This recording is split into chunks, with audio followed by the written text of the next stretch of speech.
Hey guys, it's Kevin again, and before I start the highly anticipated return of this month's movie preview, which I'm very excited to get back into, I just figured that I'd start up with a little bit of an update video, what's been going on, because let's face it, this channel has been kind of dead for a little bit. I've been uploading mainly, Big Brother videos, and that's kind of it, and I feel like since that's not normally what happens on this channel, I owe you guys some kind of explanation there.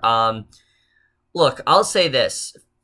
This pandemic, this whole situation that we're in has been really difficult. At first it really wasn't when it comes to, doing the normal stuff. I tried to review at least 2 movies every single week. I tried to cover some shows, but to be frankly honest, it just wasn't the same. And it's because of two things. One, it's because of the fact that there's no movies in theaters. Like, as much as I can try to make it seem like things are normal, it wasn't normal. There wasn't any movies in theaters. These are not movies that are big films that everyone is seeing, that you people want my thoughts on. Most of these were really small, like indies, and as much as I love those, I don't have as much motivation to watch them when a lot of them are fairly just, unremarkable. There wasn't a lot that I was really enjoying all that much. There were so many films that I was like, okay, I'm watching this, but I could be watching this. And I just kept kind of thinking about that. And throughout the month of April and May, I tried to be very consistent, but I started to notice that I wasn't as into what I was doing. I was sleeping through films, or I was waiting till the last possible second to upload a review, or I was like a week late. I just was not at all on my shit like I usually am. So that was something that I definitely noticed. But the other big reason is because I just have not really been focusing on movies at all lately, and that's mainly because of what's called the this online reality game known as Sequester. I've talked about it a bunch of times before on Twitter and things like that. But it's something that I found mainly through like RHAP and things like that. They talked about it, and I got so focused on that, which I'm happy I did, because I've met some amazing people through it. I've made some great friends, and it's a really fun game. But the problem is I became so obsessed with it to the point where I literally just didn't want to do anything else. I had no desire to watch any movies. I had no desire to go out of my way to review stuff to you guys, which was weird to me. It was so hard to come onto this call, like come onto here and actually make videos and actually want to talk about stuff, which is, again, just not at all in my character. It was just a very strange time for me, and especially this month. I mean, I have watched jack shit. I've watched like maybe 5 movies this month. Like, I've really have not watched much of anything, and y'all can see, like, I've made lists of ranking all the first time watches, and that list has decreased significantly from like how it was in May to how it is now, which is a problem, because here's my thing. I've started to recognize that, like, if I don't do something about this soon, I might just not get back into movies again, which is obviously not what I want to do. I love watching movies. I love talking about them with you guys. I love getting to, talk about, the new releases and such. But like I said, I just haven't had much of a passion to do so. It's just kind of been like something that's secondary, which is weird, because that's always been like first priority for me. So what I ultimately decided to do this month, I am making it my own personal goal to fully get back into watching movies, to fully get back into reviewing stuff. I'm going to take this month, really try to discipline myself into watching stuff, not watching as much stuff that's either Sequester, Big Brother related, which, I like. Not really Big Brother right now, but Sequester I do. I'm trying to balance it all, and I think I just didn't want to do that, and ultimately decided that I'd rather just, spend my time doing something that's fun than doing something that I was very unsure of when it would actually be, somewhat, when it would actually be, something that I could actually look forward to, because it was rare that that was the case. Movie theaters haven't been open forever, and this is something that I just simply haven't experienced before, and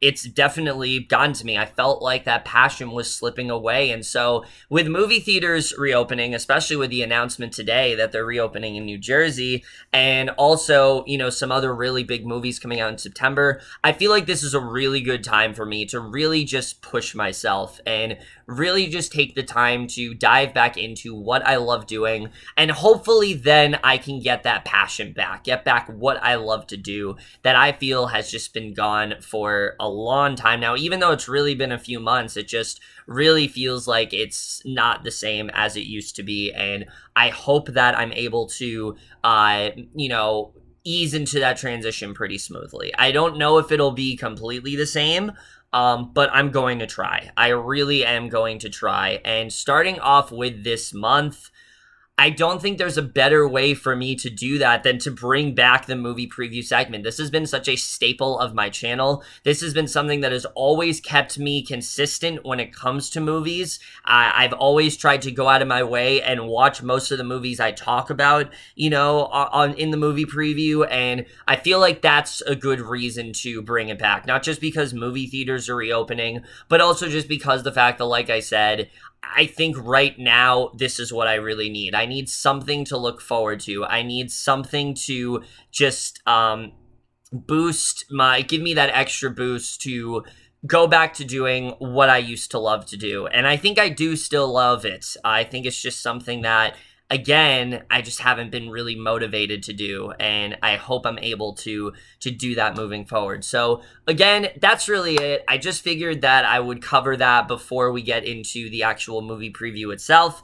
I hope I'm able, like I said, to catch up on a lot of stuff. Summer-wise, there's a lot of movies I need to watch. TV-wise, there's a lot of stuff I need to watch. I'm going to try to do as much as I can. I can't say I'll watch everything, but there's a lot of stuff that I have watched that I actually haven't reviewed that I will try to take the time to do. But then there's also stuff that I've, desperately wanted to watch and just haven't. And I think I'm really going to take the time to do that over the next month. So that's really it. I just want to do a bit of an update. Other than that, with all that out of the way, let's get into the return of this month's movie preview.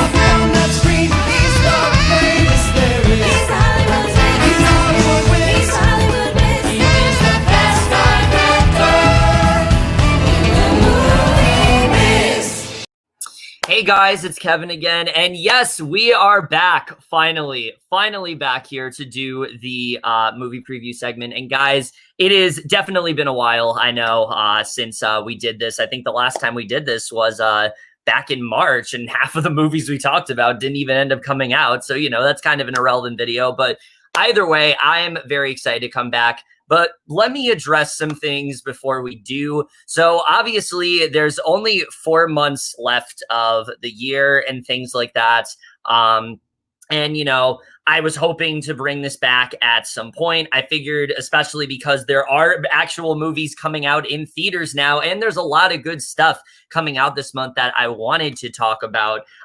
It just felt like the right time to finally bring this back. And, I talked about more in like the intro and things like that, which, you guys have seen. But either way, I'm very excited to do this. And because of the fact that we only have 4 months left of the year, I wanted to really give everyone equal opportunity to be on this. So I'm treating basically the rest of this year almost like how we do the December movie preview. It's going to be different guests on throughout. However, I do have one co-host with me to stay consistent because he wanted to be here. So here he is, Auburn Wanderer. What's up? Yes, we are back. I don't know why I just screamed. We are back. How do you feel? It has been so long. It's been 84 years, whatever the fuck. It very much seems that way. Especially, what's funny is I think the last time we did one of these, you were on it. Yeah, no, we were on the April one where we just talked about Trolls World Tour, and then that was it. Oh, yeah. I think that was me and Timothy. Yeah, that was the April Fool's one. Yeah, that one was fun, I guess. Yeah, But yeah, now we're finally back. We have more movies coming out. I mean, we've had movies coming out like the past 2 months, but like it's kind of like too hard to do a movie preview with that. But now, especially when so little is coming out that like people actually know and like have like a vested interest in, you know. Yeah. But we're here. Yes. Also joining us for a couple movies here because of the fact that there is a lot of stuff coming out in September. Thankfully, he picked a lot of stuff to be here for. Here he is, my frenemy himself, Jackson Fulcher. Hey, dude, it's great to be here, bro. It's been like, I don't know, several months or something, dude. We missed the July reunion. We always do a July one, but, you know, it's great to do this at least. Yes, and that's the end of my intro. Get fucked. I think you were actually here for the March one, and now you're back here for this one, so that's really cool. But you know, that's right. Yeah, the cursed March one, because the March one, half of those movies didn't even come out. Yeah. Yeah. All right. So now we are finally. All right. Yes, rip indeed. So joining us for this one, he will be popping in for at least one movie. He was actually supposed to be here originally for, one of the films that we're talking about, but thankfully he is here in this movie preview. Here he is, Timothy Anderson. Hello, guys. Thank you for having me back. I'm glad to be here again. It's been a while since we've done one of these, and today we're talking about one of my more anticipated movies of the year. That was actually supposed to come out on my birthday. Yes, we will of course be getting into that. Also here with us, he will be popping in a little bit. We do have Henzo or Henry Ewing. Hey. What is up? Here. It's my first movie preview. I'm excited. Talk about some movies that now that some more are finally coming out. Yes, very excited to have you on for sure. But with all of that out of the way, all of the intros, now we are going to get into the first movie here, which is a film that, it's a very small film. It's not one that a lot of people know much about at all. It's definitely not the movie that was supposed to come out in July, and now it's coming out in the beginning of September. It's a very small film known as Tenet. To do what I do, I need some idea of the threat we face. As I understand it, we're trying to prevent World War III. I'm not saying Armageddon here. No. Something worse. I gather you have an interest in a certain Russian national. Why don't you bring me in? You really want to know? He can communicate with the future. Time travel. No. Okay, so Tenet overall, I mean, what is there that I can say about this that many others haven't? Look, the fact that Christopher Nolan has a movie coming out, in 2020, and it's really the first movie to welcome everyone back. Really, that was Unhinged, but let's be real here. This is the real movie that everyone's going to be going to and welcoming everyone back. Definitely is just great to see. Everything about this is something that I have been so hyped for. Nolan has kept this very secret as to what it really is. We know that it's, some guy trying to prevent World War III. We're not entirely sure why he's doing it or what's going on there, but this just seems like everything we love about Nolan. It looks very mysterious. It looks like it's really going to utilize the like the action well and the cinematography well and like the sound mixing and all that stuff really seems like it's going to be well implemented here. The cast here is just phenomenal from top to bottom. John David Washington, Robert Pattinson, Elizabeth Debicki, Michael Caine, Kenneth Branagh, Aaron Taylor-Johnson in a very unknown role. We don't know anything that really is going on there. Just everything about this seems like it's going to be what we love about Nolan. Like I said, it just looks highly innovative. It looks really different and intriguing. Ever since we got that prologue in like Rise of Skywalker, really the only good thing about seeing Rise of Skywalker, I have very much been down to see this, and the closer we get to it, the more and more hyped I am. And just the idea of being able to sit in a theater and watch this for the first time is something that I am just salivating at the idea of. I mean, I've not been able to do that in so long, and I am so excited that I'm going to be able to do that with any film, let alone for it to be a big budget Christopher Nolan film. Just gets me so hyped, and I am so excited to see how this film turns out. Definitely most anticipated of the entire month for sure. I am extremely excited for this, of course. I think this would be. Whoa. Go ahead. Fuck you little bitch. Whoa. I didn't realize that Henry was still backstage. Whoa. Sorry. I did not mean to do that. You know, I'm still in stage, right? Oh, yeah. There we go. Now you're not. So, yes, I am extremely excited for this movie, of course.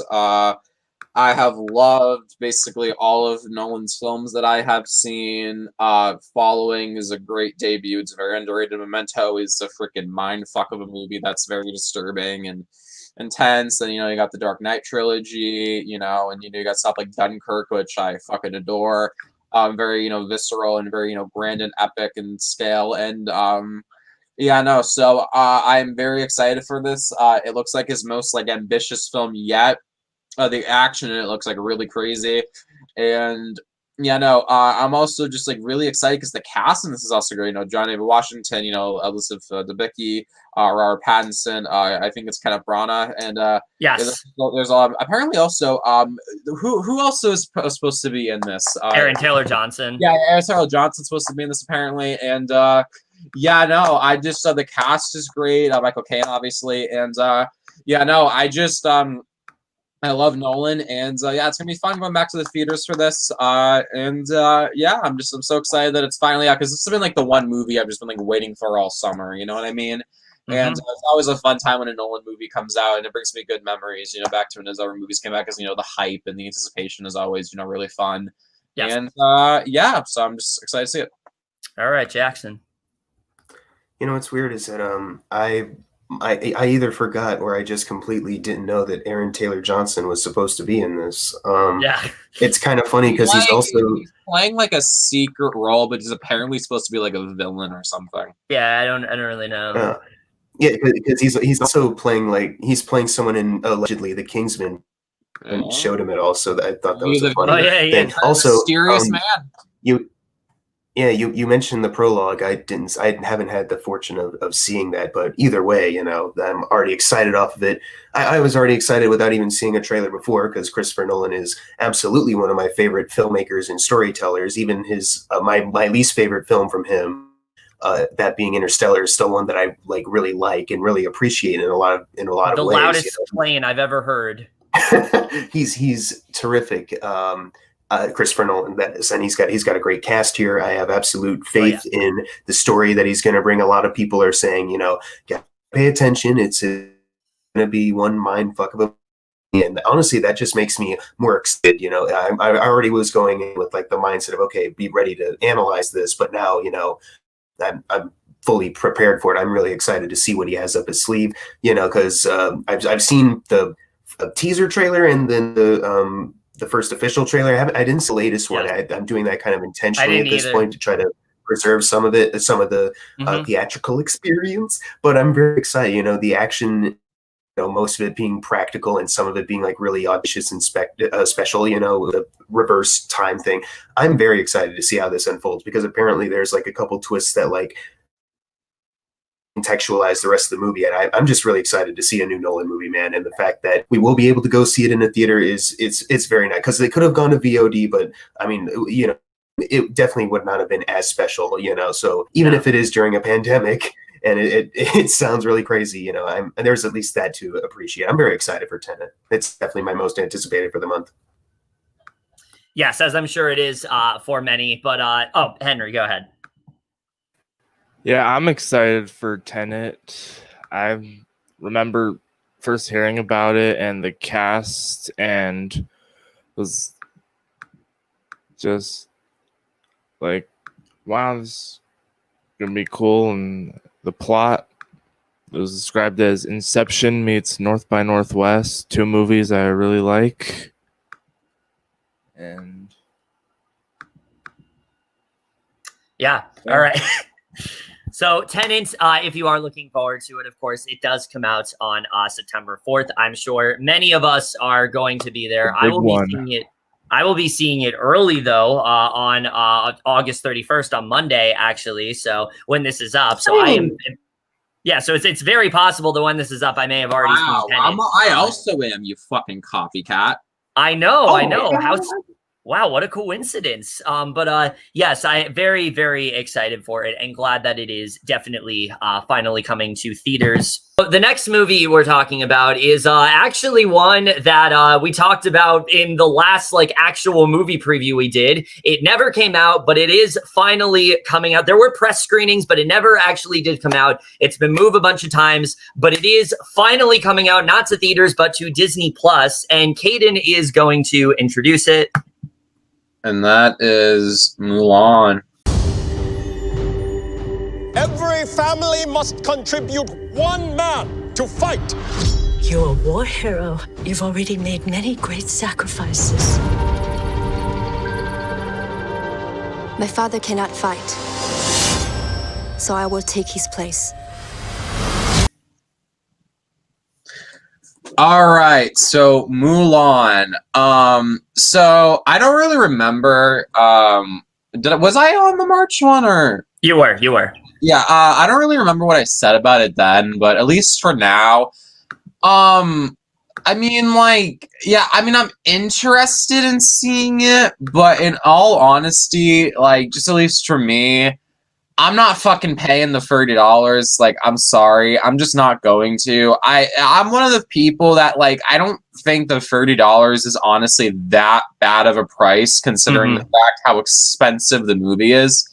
Yeah, it's a bit weird it only being on Disney Plus, but, I guess, Disney, they got to make all the money back, so I suppose it makes sense in that regard. But personally, I just don't really care enough about it to pay the $30. But I mean, the movie itself, I mean, I think it looks okay. It doesn't look amazing or anything to me.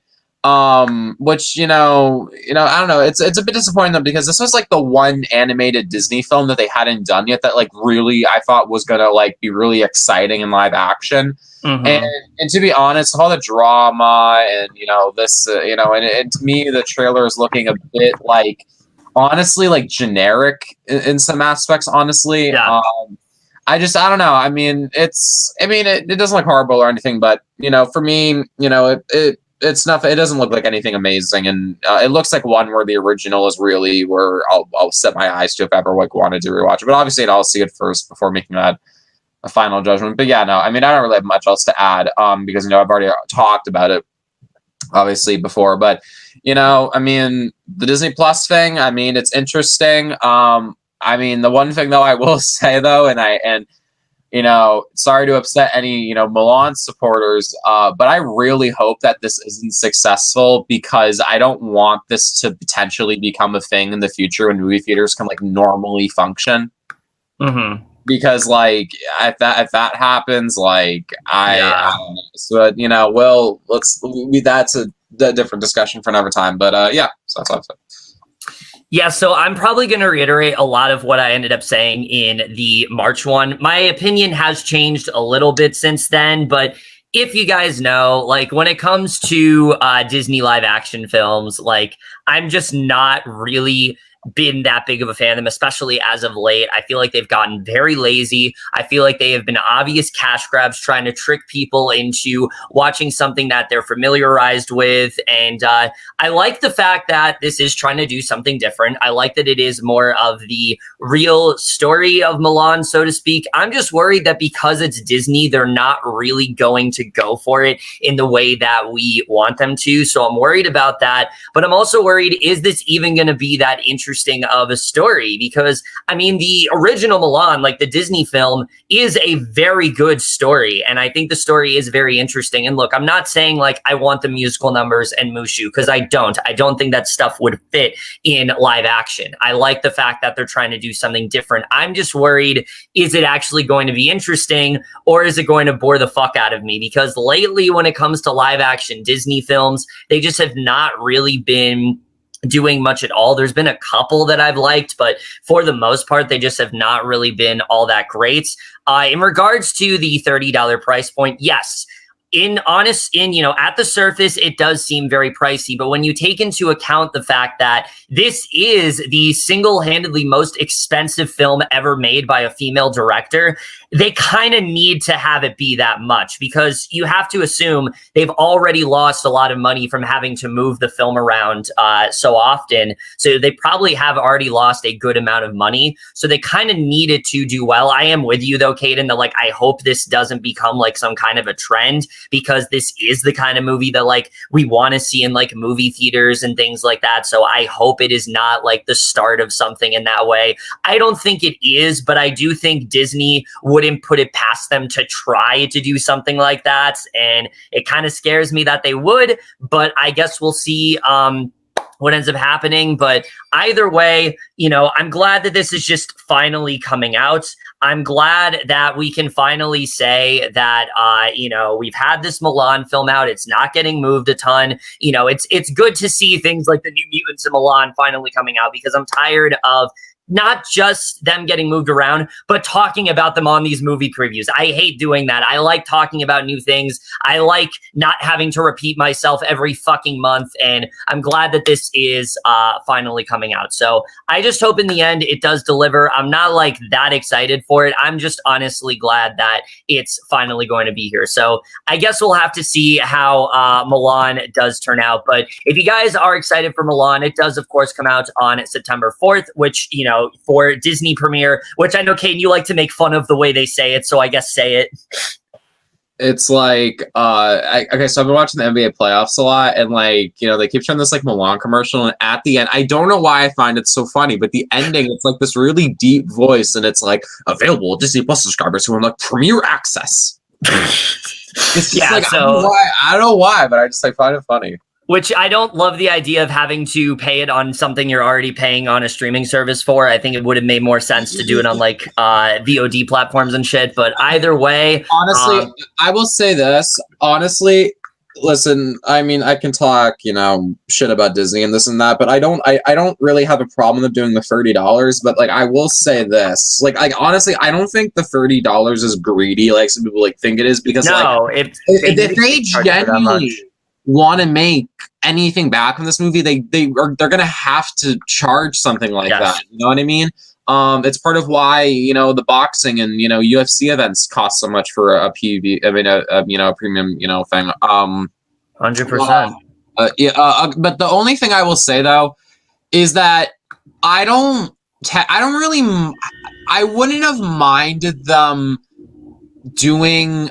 I mean, I don't really like the Disney Plus thing. Like, yeah, it is a bit weird, but I think that's part of the problem. I think what they should have done is, if they want to do this for a few movies that they don't, I mean, if they're going to, I think they should have just put this on like Vudu, and iTunes and stuff first. And tried that out. So then if they wanted to go to Disney Plus at some point for some other movies, then they could do that, because then the whole market and the audiences will then understand why it costs so much. You know what I mean? Right. Because the problem is like you're paying $7 a month for a service already that doesn't really have like that much original content that's really worthwhile. And now it's like you finally technically do. You got to pay $30 more. Like most people don't understand it. You know what I mean? So, but sorry. But yeah, if you're excited, like I said, for Milan, it does come out on September 4th. So definitely look forward to it. So, of course, we do have Tenet coming out, but there is also another movie that's coming out on September 4th that I'm just a bit more excited for, just a little bit more excited for it than Tenet. And that is a film that I have been endlessly anticipating, and that is Charlie Kaufman's next film, I'm Thinking of Ending Things. Here they come. Jeff has told us so much about you. He's told me so much about both of you, too. And you came anyway? Jake tells me you're studying quantum psychics. Physics. Really? But there's just something profoundly wrong here. Are you okay? Yeah, I think of ending things. All right, so I am thinking of ending things. This is a film that just knowing that Charlie Kaufman has a new film coming out is something that I just freaked out about. Mainly because, if you don't know, Anomalisa was my favorite film of the last decade. I think that is a film that is so complex and human and deep in a way that most films just aren't. The way that it touches upon just basic human emotions and the idea of having everything, but it not being enough and us never being fulfilled. I think just the way that Kaufman leans into that stuff is something that I have always latched onto. Repeat viewings of that film, it just gets better and better for me. And so knowing that he has another film coming out, and not only that, but it's going to be more of a psychological horror film, I am so down for. And it might seem like, you know, a little strange that he's doing that, but I feel like that's always been present in his other films. Watch the dream sequence, the nightmare sequence from like Anomalisa, or watch scenes in like, say, Being John Malkovich, for example. Like, it's always been there. He's always had this technique. He's always been able to, you know, lean into the dark psyche of humans. And it seems like he's going to lean into that even heavier in I'm Thinking of Ending Things. Everything Were you about gonna this. say heavilier, dude? Shut up. Is heavilier an actual word? I'm actually confused. All right. Jackson has been moved backstage. He had to abruptly leave after all that. But bruh. But no, in all seriousness, this is easily my most anticipated of the entire year. I know I said Tenet is definitely one of my most, but this is my most easily.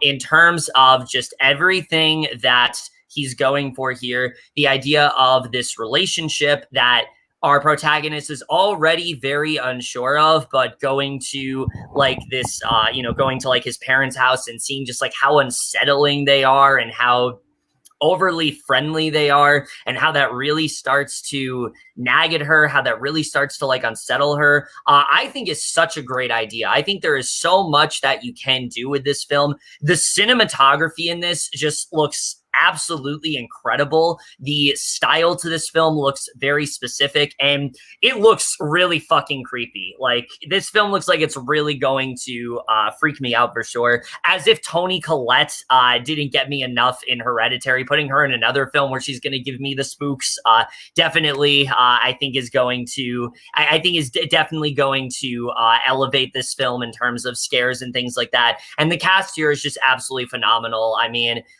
working with David Thewlis again, but then also Jesse Buckley and Jesse Plemons and Toni Collette. It really just seems like everything about this film is just an absolute recipe for success. I think everything that Kaufman is going for, like I said, what he's latching onto, I just cannot be more excited for this. I've watched this trailer so many times. Every time I do, I have the same type of reaction for it. I get more and more hyped for it. And I'm so happy something like this is coming to Netflix. I've said it so many times. There are two kinds of Netflix films. The bad ones, some of which we're talking about in this movie preview. But then there's ones like this, which are the ones that I really do care about. And I think is going to be a big film for Kaufman, because I think while people have seen Anomalisa, I don't think that film got enough like awards and things like that. And I feel like that could be made up for with something like I'm Thinking of Ending Things. And I hope that very much is the case, because I feel like Kaufman is one of our best directors out there. Like I said, I think he really is the director that best understands like human emotions and things like that. And the way he's going to lean into that here, I am just, I'm so excited for. So absolutely, I'm Thinking of Ending Things, most anticipated year, and just cannot. Honestly, even if Tenet wasn't coming out, we would have done the movie preview just for this alone, because I am just so hyped for this one. But Caden, go ahead. I'm absolutely dreading this movie. Charlie Kaufman is a hack. Fuck. Okay, that's enough of that. Okay. In all seriousness, I am just as excited for this movie as I am for Tenet. Also, so here's the thing. I haven't seen the trailer for this because I want to go into this movie as blind as possible, and I don't really know the plot to this movie, but I have to say, Charlie Kaufman is one of the greatest screenwriters and screenplay writers of all time, and that's not even debatable in my opinion. Like as a screenwriter, like he is like on an echelon that a lot of people just can't. Well, I don't think will ever be able to reach in terms of writing, because he has such an honesty and a sense of humanity and like an empathy in a way, but it can sometimes be like a cold one and a very brutally honest one, and a blunt one. But it's so relatable and so intimate also, and he's just very creative also, and he's just amazing. And then as a director, he's also fantastic. Synecdoche, New York, is one of the most depressing films I've ever seen. It's a great film. It is my biopic. Quite literally, that's one sad biopic, isn't it? It is the ideal biopic. I don't think there's a better one out there. Yeah, definitely. But yeah, very uplifting. That movie's great. And then Anomalisa is one of the best films of the last decade. I adore that film. It is just like that movie is just like, it's crazy. That movie's like, it's just like, I think Kevin really sums it up well and stuff. It's just like it's a film that like just has like a very like interesting sense of relatability, but it's in a way where it's not something that it's in a way that it has like a sort of like horrifyingness to it, but it has like the emotionalness to it. It's like, it's a hard movie to describe the feeling of, you know what I mean?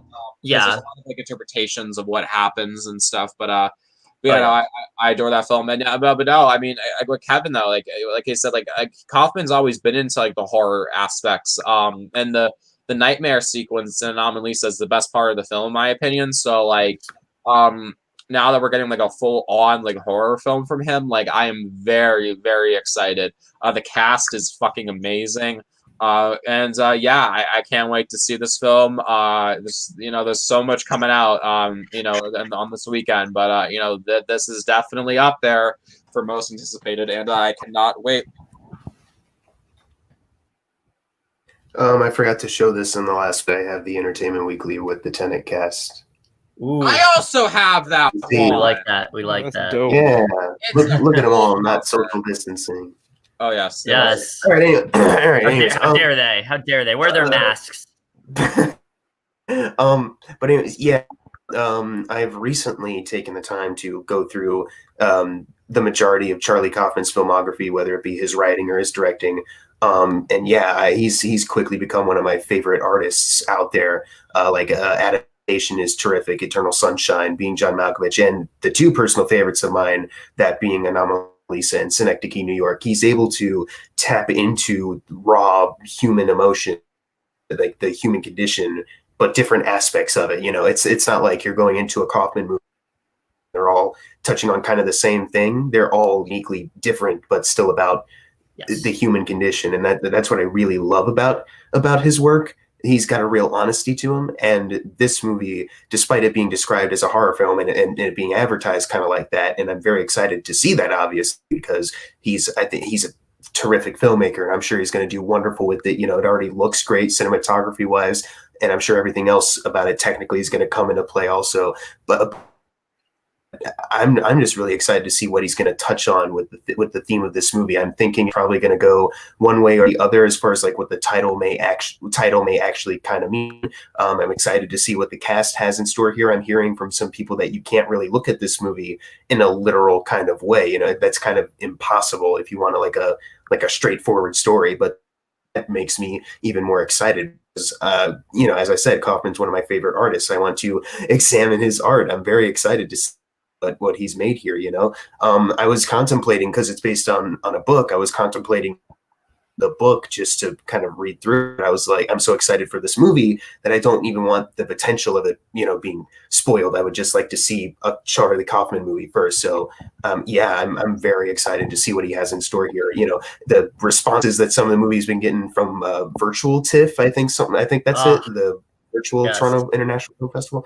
Like, you know, he created something so special. He redefined he rewrote like some of the rules of filmmaking. Like, that just gets me even more excited. He did it already. You know what? You know what?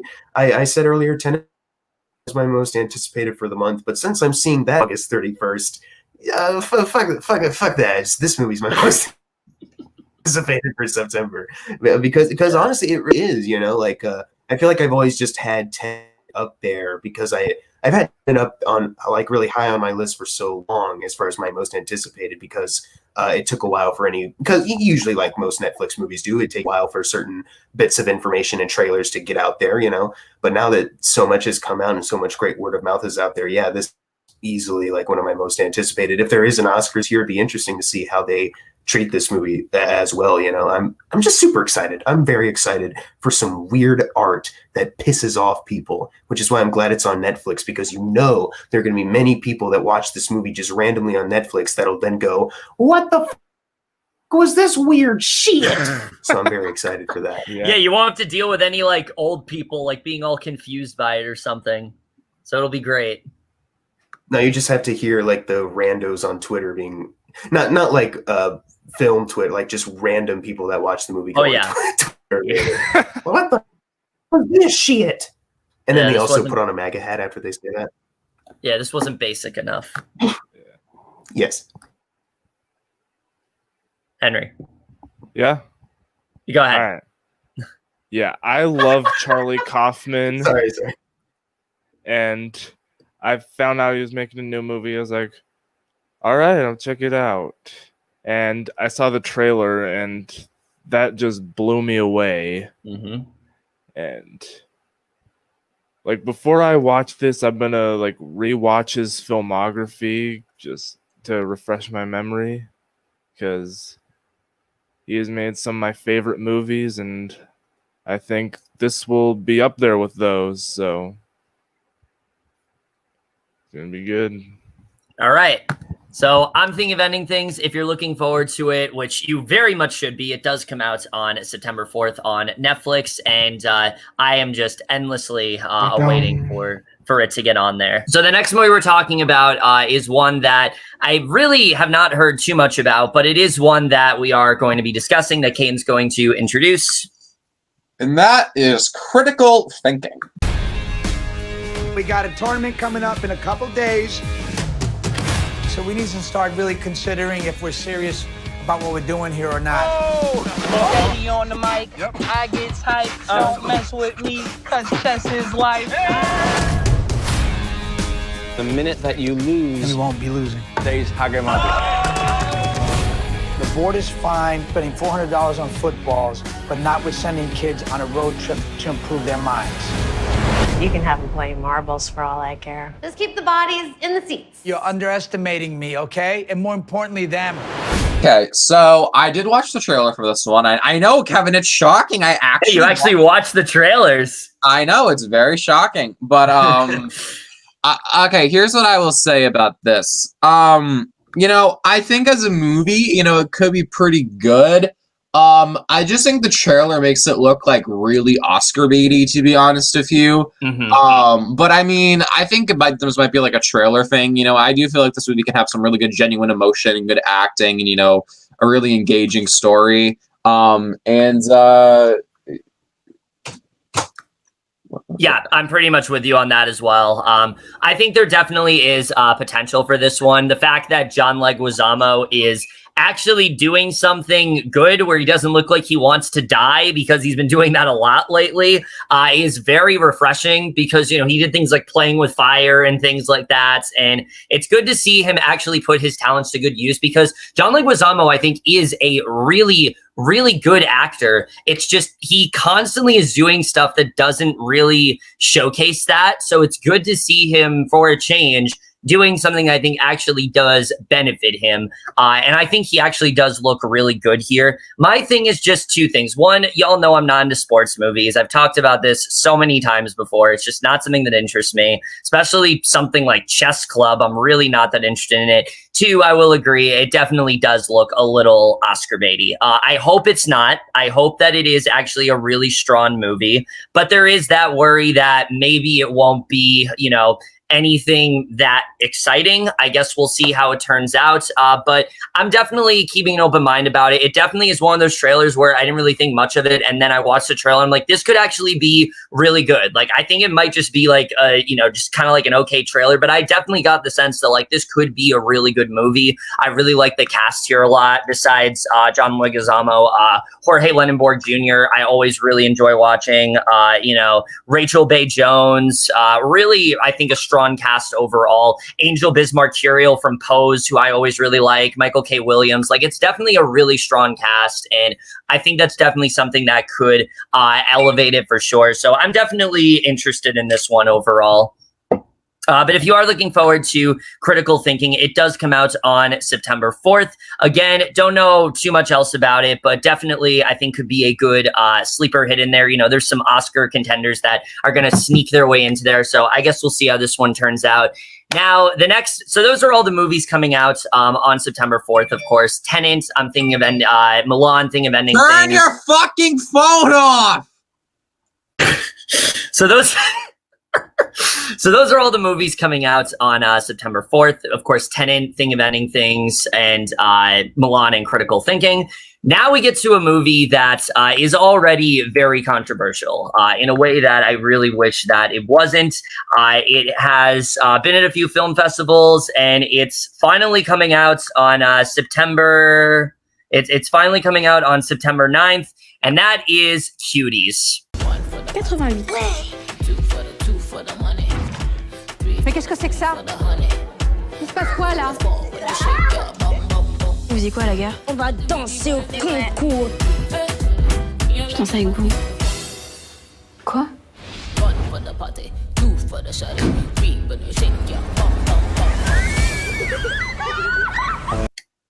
Okay.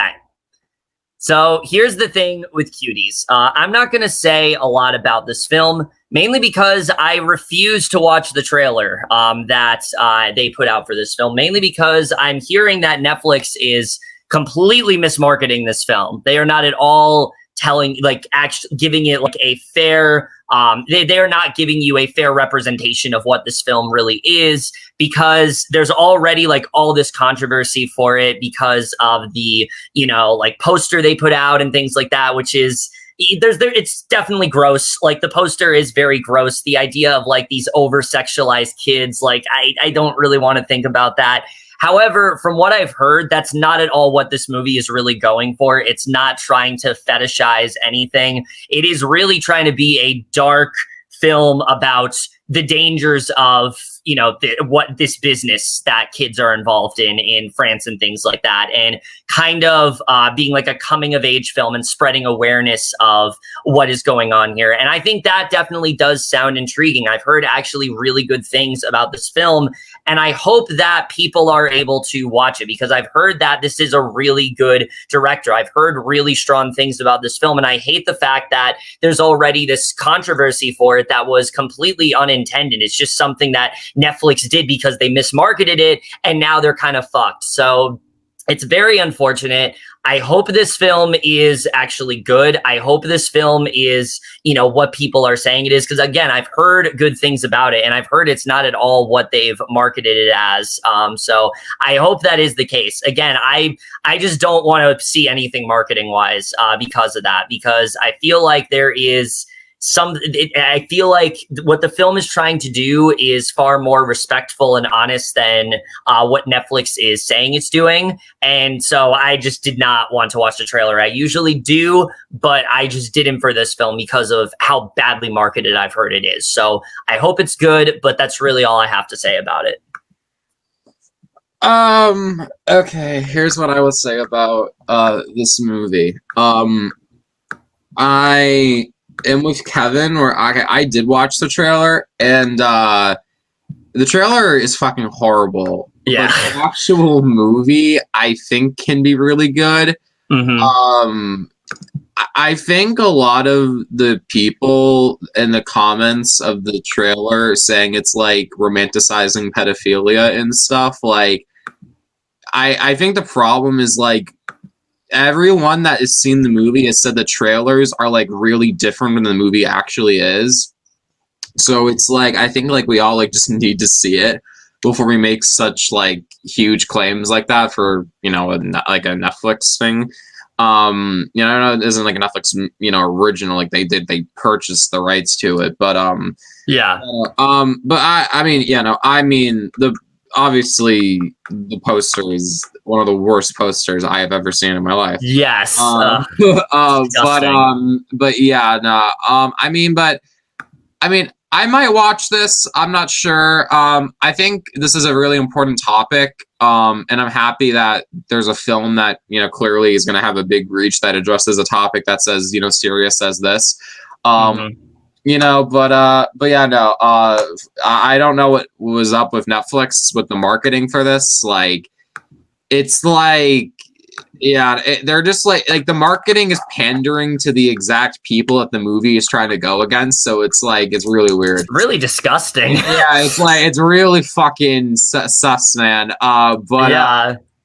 Yeah, no, but yeah, that's all I have to say. I mean, I hope it's good though, because I think from the trailer it looks like it can be pretty good. So yeah, I've heard really good things about it. But yeah, Cuties, if you are looking forward to it, it does come out on September 9th. Like I said, I know it's already creating a lot of controversy, but I hope the film is able to have a legacy besides just that. I don't want it just associated with the bad marketing. You know, I hope people are able to overlook that, but I guess we'll see. But there is also another Netflix film coming out on September 9th. We don't talk about a lot of documentaries, but considering there isn't a lot to talk about this month, I figured I would put this on there because it does actually seem kind of intriguing, and Caden here is going to introduce it.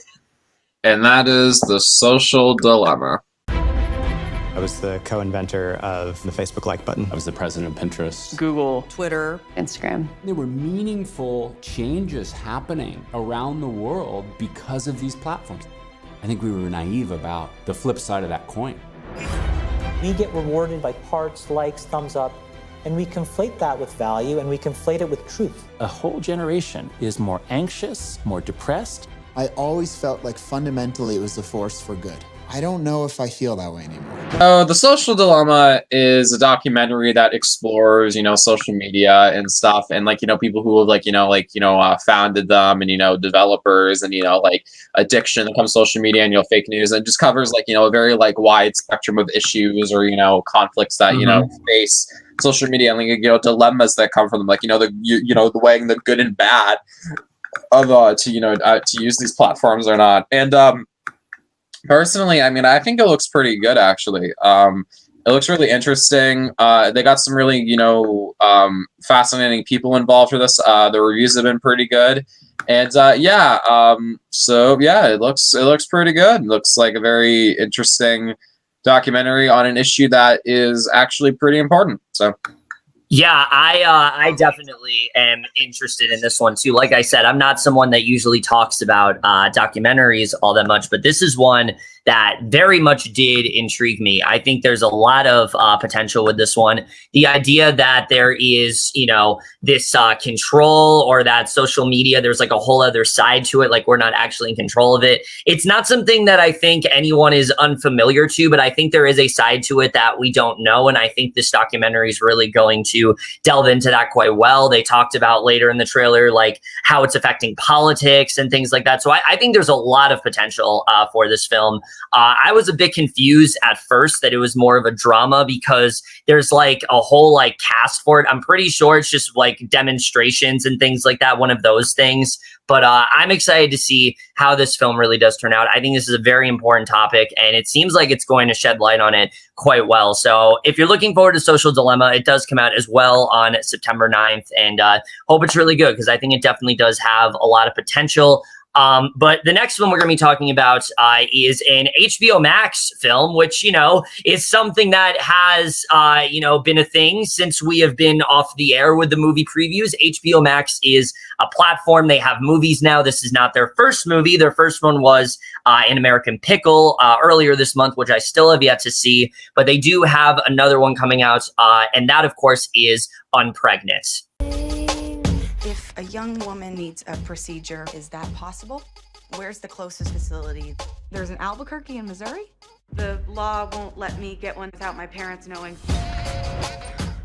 I know we're not close anymore. True. And I'm the last person that you want to help. Accurate. But I need your help, and I don't have anywhere else to go. Go where? To get the thing, the procedure. So you're hiding this from your man, your best friend, Hey, girl. and your Jesus freak parents. And you thought, why not ask Bailey Butler to drive me hundreds of miles? Because she probably doesn't have anything to do anyway. Kind of, yes. Bailey, come on. I'm just messing with you. You're right, I do not have anything going on.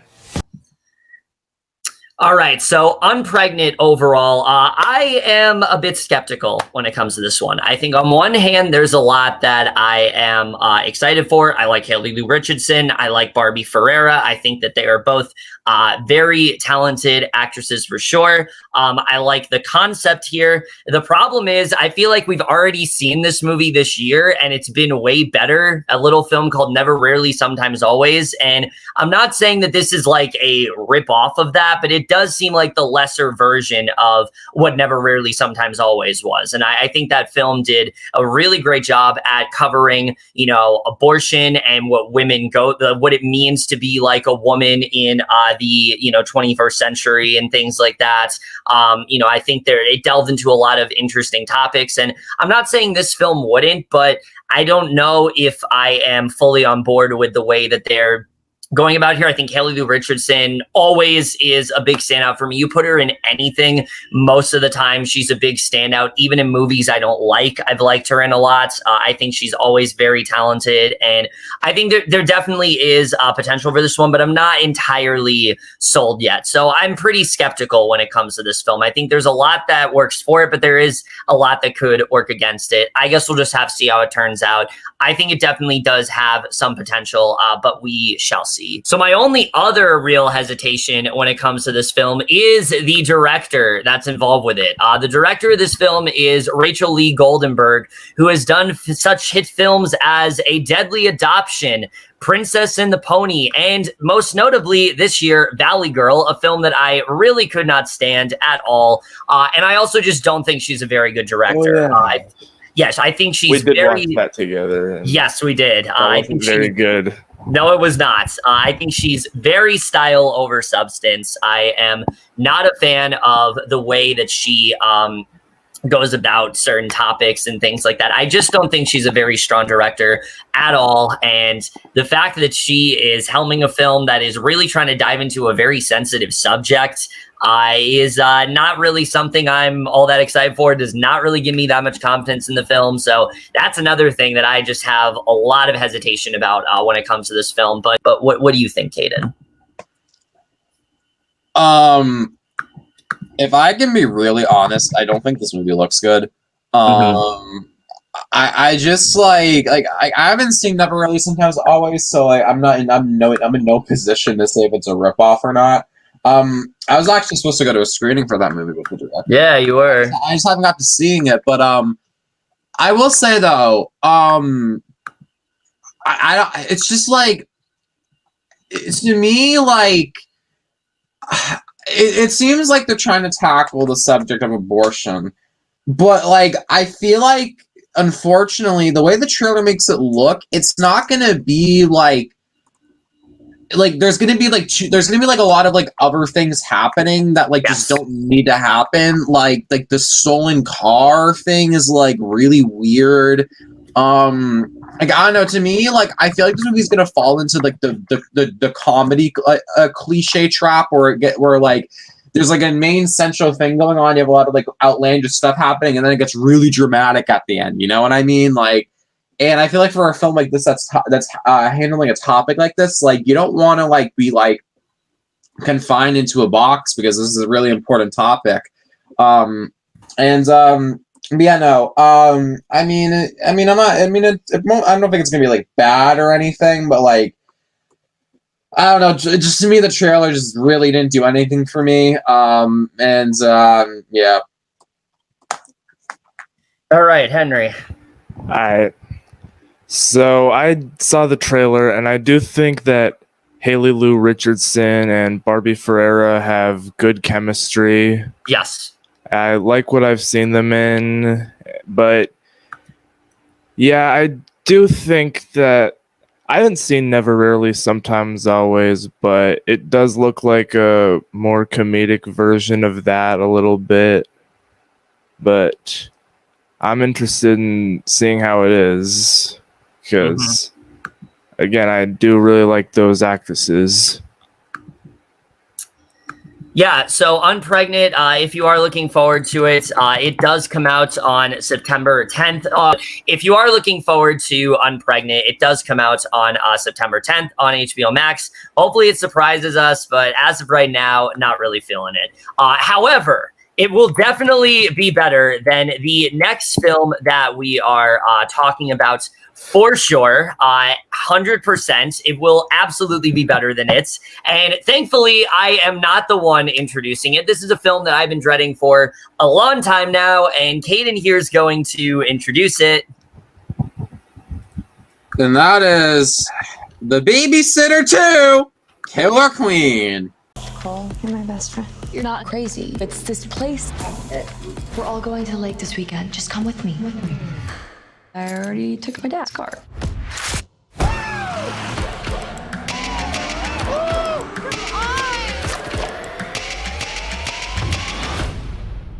It's just you and me. We're back! Oh! Let's go, Cole! Oh, you okay? You look like you seen a gorgeous black ghost. Don't worry, guys. I'm good. Where's Sonia? Getting cookies. I watched you all die! We are dead. Duh. Okay, let's just cut to the fucking chase, y'all. Let's not play no fucking games. This movie looks even worse than the first one. Dude, what the fuck is this? McG. Dude, what the fuck, bro? Like, the first one was already so fucking annoying and not funny and ridiculous and outlandish, and now it's just, this one, here's the thing. This one is embracing the campiness a bit more, which I like, but, like, at the same time, everything else about it looks such fucking garbage. Like, the acting is just, like, so pushy and it's forceful and none of it really is that charismatic or funny. And you know, if they need to be menacing, they're not fucking menacing at all. The romance stuff looks really forced and stupid. And I mean, like, the camping aspect, I mean, like, I guess it's cool. They're kind of pushing for a different, you know, type of feel and style, but I mean, like, at the same time, like, it's nothing that amazing anyways, because it's kind of like a Friday the 13th ripoff in a sense, where, like, you know, like the camp, Crystal Lake is haunted by the ghost of Jason and his mother, and now it's like, oh, now they're being haunted by, you know, these ghosts that, you know, because they got, like, a deal from the devil, they have 3 hours to, like, avenge themselves or something like that. Like, I don't fucking know, bro. It's just, like, I don't know. I hated the first one. And this one honestly looks worse because I feel like it's going to be more annoying and more insufferable to sit through. And yeah, but I mean, hey, listen, Mick G, bro, he has his fans. So good for fucking him, I guess. But I don't know why this movie got a sequel. You know, it's what it is, I suppose. But yeah, no, this movie looks fucking horrible. Okay, look. Y'all know how much I fucking despise the first The Babysitter. It is still absolutely the worst Netflix movie for me. There's other Netflix movies I really hate a lot, but Babysitter is still very much at the bottom for sure. And yeah, so knowing just the idea, the prospect of a Babysitter sequel already really infuriates me, really annoys me, is really something that I am not looking forward to. But then this trailer comes out and holy shit, this looks somehow worse than the first one.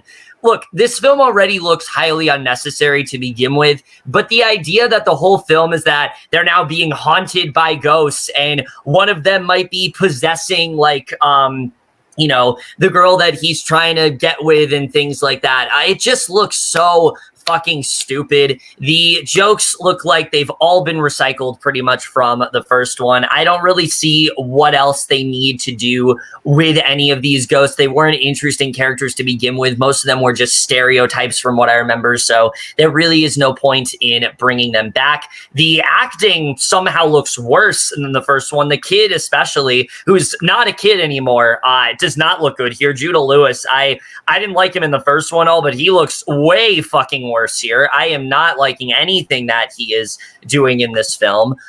The effects and things like that just do not look good. Just everything about this film just looks so fucking stupid and idiotic. And I am just not into the idea of, I don't understand why Netflix is forcing all of these sequels to movies that just simply do not need them. We've had now 2 this year, both of which are unnecessary. One was, To All the Boys, I've loved before, P.S. I Love You. And now we have one for, and then we had The Kissing Booth 2, which I haven't reviewed yet, but spoiler, not a fan at all.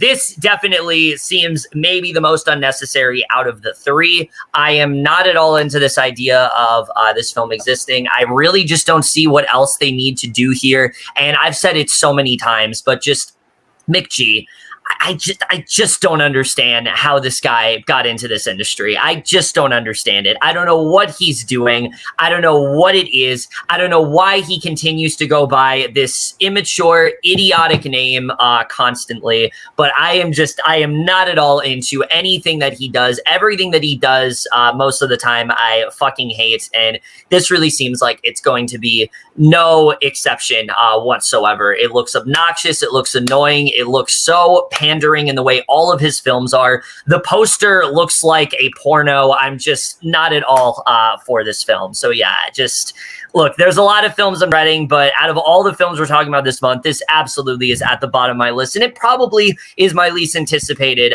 for the rest of the year. I hate everything about this existing. But what do you think, Henry? I kind of thought the first one was a guilty pleasure, but I agree that this one looks really stupid, and I don't know why they made it. I hated Rim of the World also. Ugh, that was horrible. And I really just... Why are these characters returning? Just makes no sense. Yeah, it's dumb. Yeah.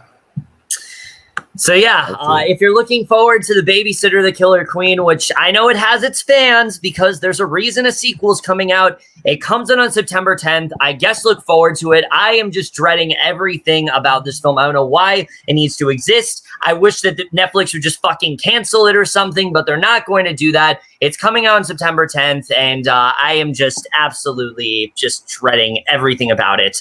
But there's really nothing. The good news is that there's nothing else on this list that looks quite as bad as it does. So before we get into the next movie, that was actually Henry's last film that he'll be discussing. So he's going to do his outro and things like that. All right. Thank you for having me, Kevin. And I hope y'all enjoy the movies. Yes. And I will see y'all later. So the next film we're talking about, though, is one that I really did not know too much about, but it is coming out on September 11th, and that is I Am Woman. My mother tells me I have to choose between career and marriage. I tell her we can have both. From now on, no one will tell us what we can and can't do. Miss Reddy, you sing very nicely, but male groups all the rage right now. You've heard of the Beatles, right? Did it ever occur to you, men, to ask women what they want to listen to?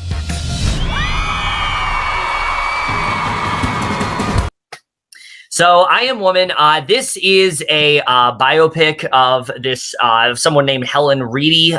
She sang the song I Am Woman. It was this big anthem for like the women's movement and things like that. And it looks okay. It really just kind of looks okay to me. It's one of those things where, similar to Critical Thinking, it looks kind of Oscar baity in that way. You know, around this time, there's films like this that comes out, and this just doesn't look like it's going to do anything particularly interesting. I think there are some good stuff, you know, going on here. I think the idea that like it played such a big role into the women's movement, I think there's a lot you can do with that, but I just don't know if this is going to be anything that's special. It looks kind of generic to me. But the other thing I'm really worried about is the lead here, Tilda Cobham Hervey. Of what I've seen of her, have not been impressed. I've seen her in the previous film I saw her in was Burn. I thought she was horrible in that film. I did not really like her in that movie at all. I did not think she did a good job there. And here, I mean, I hope she's better, but she just seems kind of flat. Like I'm not hating what she's doing, but she just doesn't seem like she's that into the role here. I mean, I guess we'll see what ends up happening, but as of right now, I'm just not really into what she's doing. But overall, I mean, it could be okay. I'm just not really that. I'm not really excited nor disappointed. I don't really feel strongly about it either way. So I don't really have too much to say about this one. I think it looks like it has some potential. I don't know. There's parts about the trailer to me that I feel like the way it's tackling some of the issues it's talking about, like, unfortunately feels a bit tacky. Yeah, you know, I agree. And you know, and you know, I don't know. I mean, I think it could be good. Obviously, the story is, you know, amazing that they're covering. It's just the way that it's being portrayed here. I'm not sure how I feel about the execution entirely, but, you know, I think it has potential, and it definitely sounds interesting. So, all right. So, if you are looking forward to I Am Woman, it does come out on September 11th. Definitely look forward to it. And yeah, okay. So we've already talked about a variation of Netflix films on this one, but this is another one that I am definitely very excited for, and Caden's going to introduce it. And that is The Devil All the Time. How and why people from 2 points on a map without even a straight line between them can be connected is at the heart of our story in Knock 'em Stiff. You ever think about how we ended up orphans living in the same house? I know what my daddy did. So, you know, Kevin, I'm sorry, man, but I did not watch the trailer for this, and I don't. Oh my god! And I actually don't know what this movie's about, in all honesty. Oh my god! The one yes. Trailer you didn't watch. He watched the trailer for the fucking Babysitter Killer Queen, but not this. Hey, listen. I want to go into this movie blind. I've seen a lot of photos of it, and I know the cast, which is amazing. But yeah, no. So I don't really have anything to add, but I'm very excited for this because the cast is great, and it seems like it's going to be really cool. And I'm happy to see Tom Holland in a more like serious drama because he's very good at that. But obviously, you know, he has done a lot of more like mainstream stuff, which isn't a bad thing. But I like seeing him in these roles also. So I was already really excited for this one to begin with, but watching the trailer, this looks fucking amazing. I can't wait to see how this film turns out. Tom Holland, right off the bat, this is a really different kind of role for him, and it's the kind of role that I've been wanting him to do, I think, for a while. He's always shown that he's a really good dramatic actor, even in things like, say, Infinity War with him crying and things like that. Like, he's always shown he can get really emotional. He can really really dig into the rawness of it when he needs to. And it seems like he's going to do that so well here. I think he's so perfectly casted. And the plot of this film really intrigues me, where he is in like this household, and we're kind of going between now and then the time that his father was like his father was in the war, and he's got like this evil forces. They're like threatening him and his family, and there's all these different characters, and they all sort of like converge. It just looks like it's going to be a really good thriller for sure. The cast here is just absolutely phenomenal. Besides Tom Holland, you have Bill Skarsgård, Riley Keough, Robert Pattinson, Eliza Scanlon, Sebastian Stan, Jason Clarke. You really can't go wrong here. And this just seems like it's going to be a film that really gets under my skin, but also really dives into these characters very well. The director of this film, Antonio Campos, I haven't seen many of his films, but I have seen like some TV episodes he's done and things like that. And he seems like he's going to do a really good job directing this one for sure. I definitely am very excited to see what he ends up doing here. And overall, I just think this film looks absolutely phenomenal. I can't wait to see how it turns out. And definitely one of my most anticipated of the month for sure.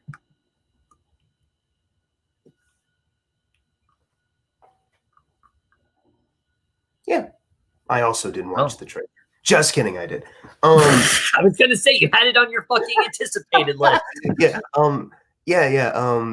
I started hearing about this movie, as Netflix does, start dropping some shit out there on Twitter and shit. And I was like, man, this cast looks great.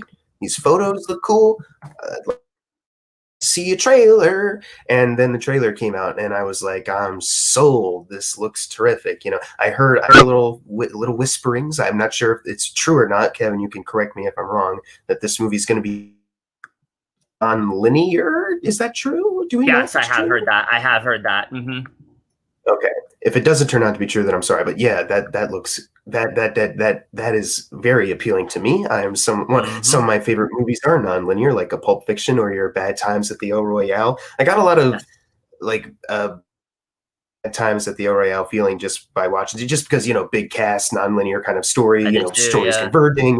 And like that obviously excites me. I'm really excited to see what this is another one similar to Thinking of Ending Things, where this is based on a book, and I was thinking maybe I should get the book, and I was like, nah, I just want to see the movie I don't want to spoil the movie for me, because this looks really special. It looks like something that could be really, really into my heart in an inspirational way. At least I hope. It could turn out to be a piece of shit, and that would be sad. But I don't think it will, because you've got some talent behind the camera. There's screenwriting as well. The two brothers who have worked, the director and his brother worked on the script, and they've worked on other things that have gotten good acclaim. So I don't think this will end up bad at all. Got a great cast. Tom Holland, it's great to see him doing something more dramatic as opposed to Spider-Man. Not that that's bad, obviously. And Robert Pattinson still working. That's always great. Just this great Jason Clarke, Riley Keough, Haley Bennett. I mean, Sebastian Stan. Jesus Christ. Pennywise, the dancing clown. That's amazing. I can't wait to see how this movie unfolds. I can't wait to find out all about it when it comes out on Netflix. I'm hoping this isn't a Netflix award season dud. But I don't think it will. Not a lot of their award season movies are duds, So that even if it's like not like. Unless it's the laundromat. Sure, but besides that, but even then, a lot of their movies that don't really match up to the hype, they're still interesting movies, to say the least. So that's all I'm really hoping for. When I'm very excited to see this, because it looks dark, looks maybe a little not scary, but maybe a little thrilling, and it looks like it's going to be well acted. I'm very excited. And there's like a scene, I think it's Robert Pattinson or maybe it's somebody else pouring a bunch of spiders on them, and that was scary as hell, dude. That freaked me the fuck out. But yeah, I can't wait. Yes. So if you are looking forward to what the fuck? If you are looking forward to The Devil All the Time, it does come out on Netflix on September 16th. Very excited for sure. And definitely, like I said, one of the most anticipated of the month. But the next film we're going to be talking about is one that I've been waiting for a very long time now. And unfortunately, I'm not introducing it. Caden here is going to introduce this one. Wait, what movie are we introducing? The Nest. Oh yeah. So this next film we're talking about, like I said, there is a reason that Timothy is here. He was very adamant about being here for this film, and I agree that he should be here for this one as well, considering that we were originally supposed to talk about this in April. It never happened, but it's finally happening now. This film is finally coming out, and that, of course, is Antebellum. You're from Virginia, right? I can tell. You're special. We are the future.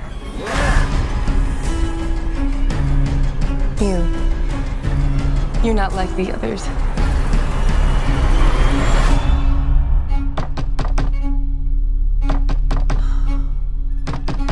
I'm coming!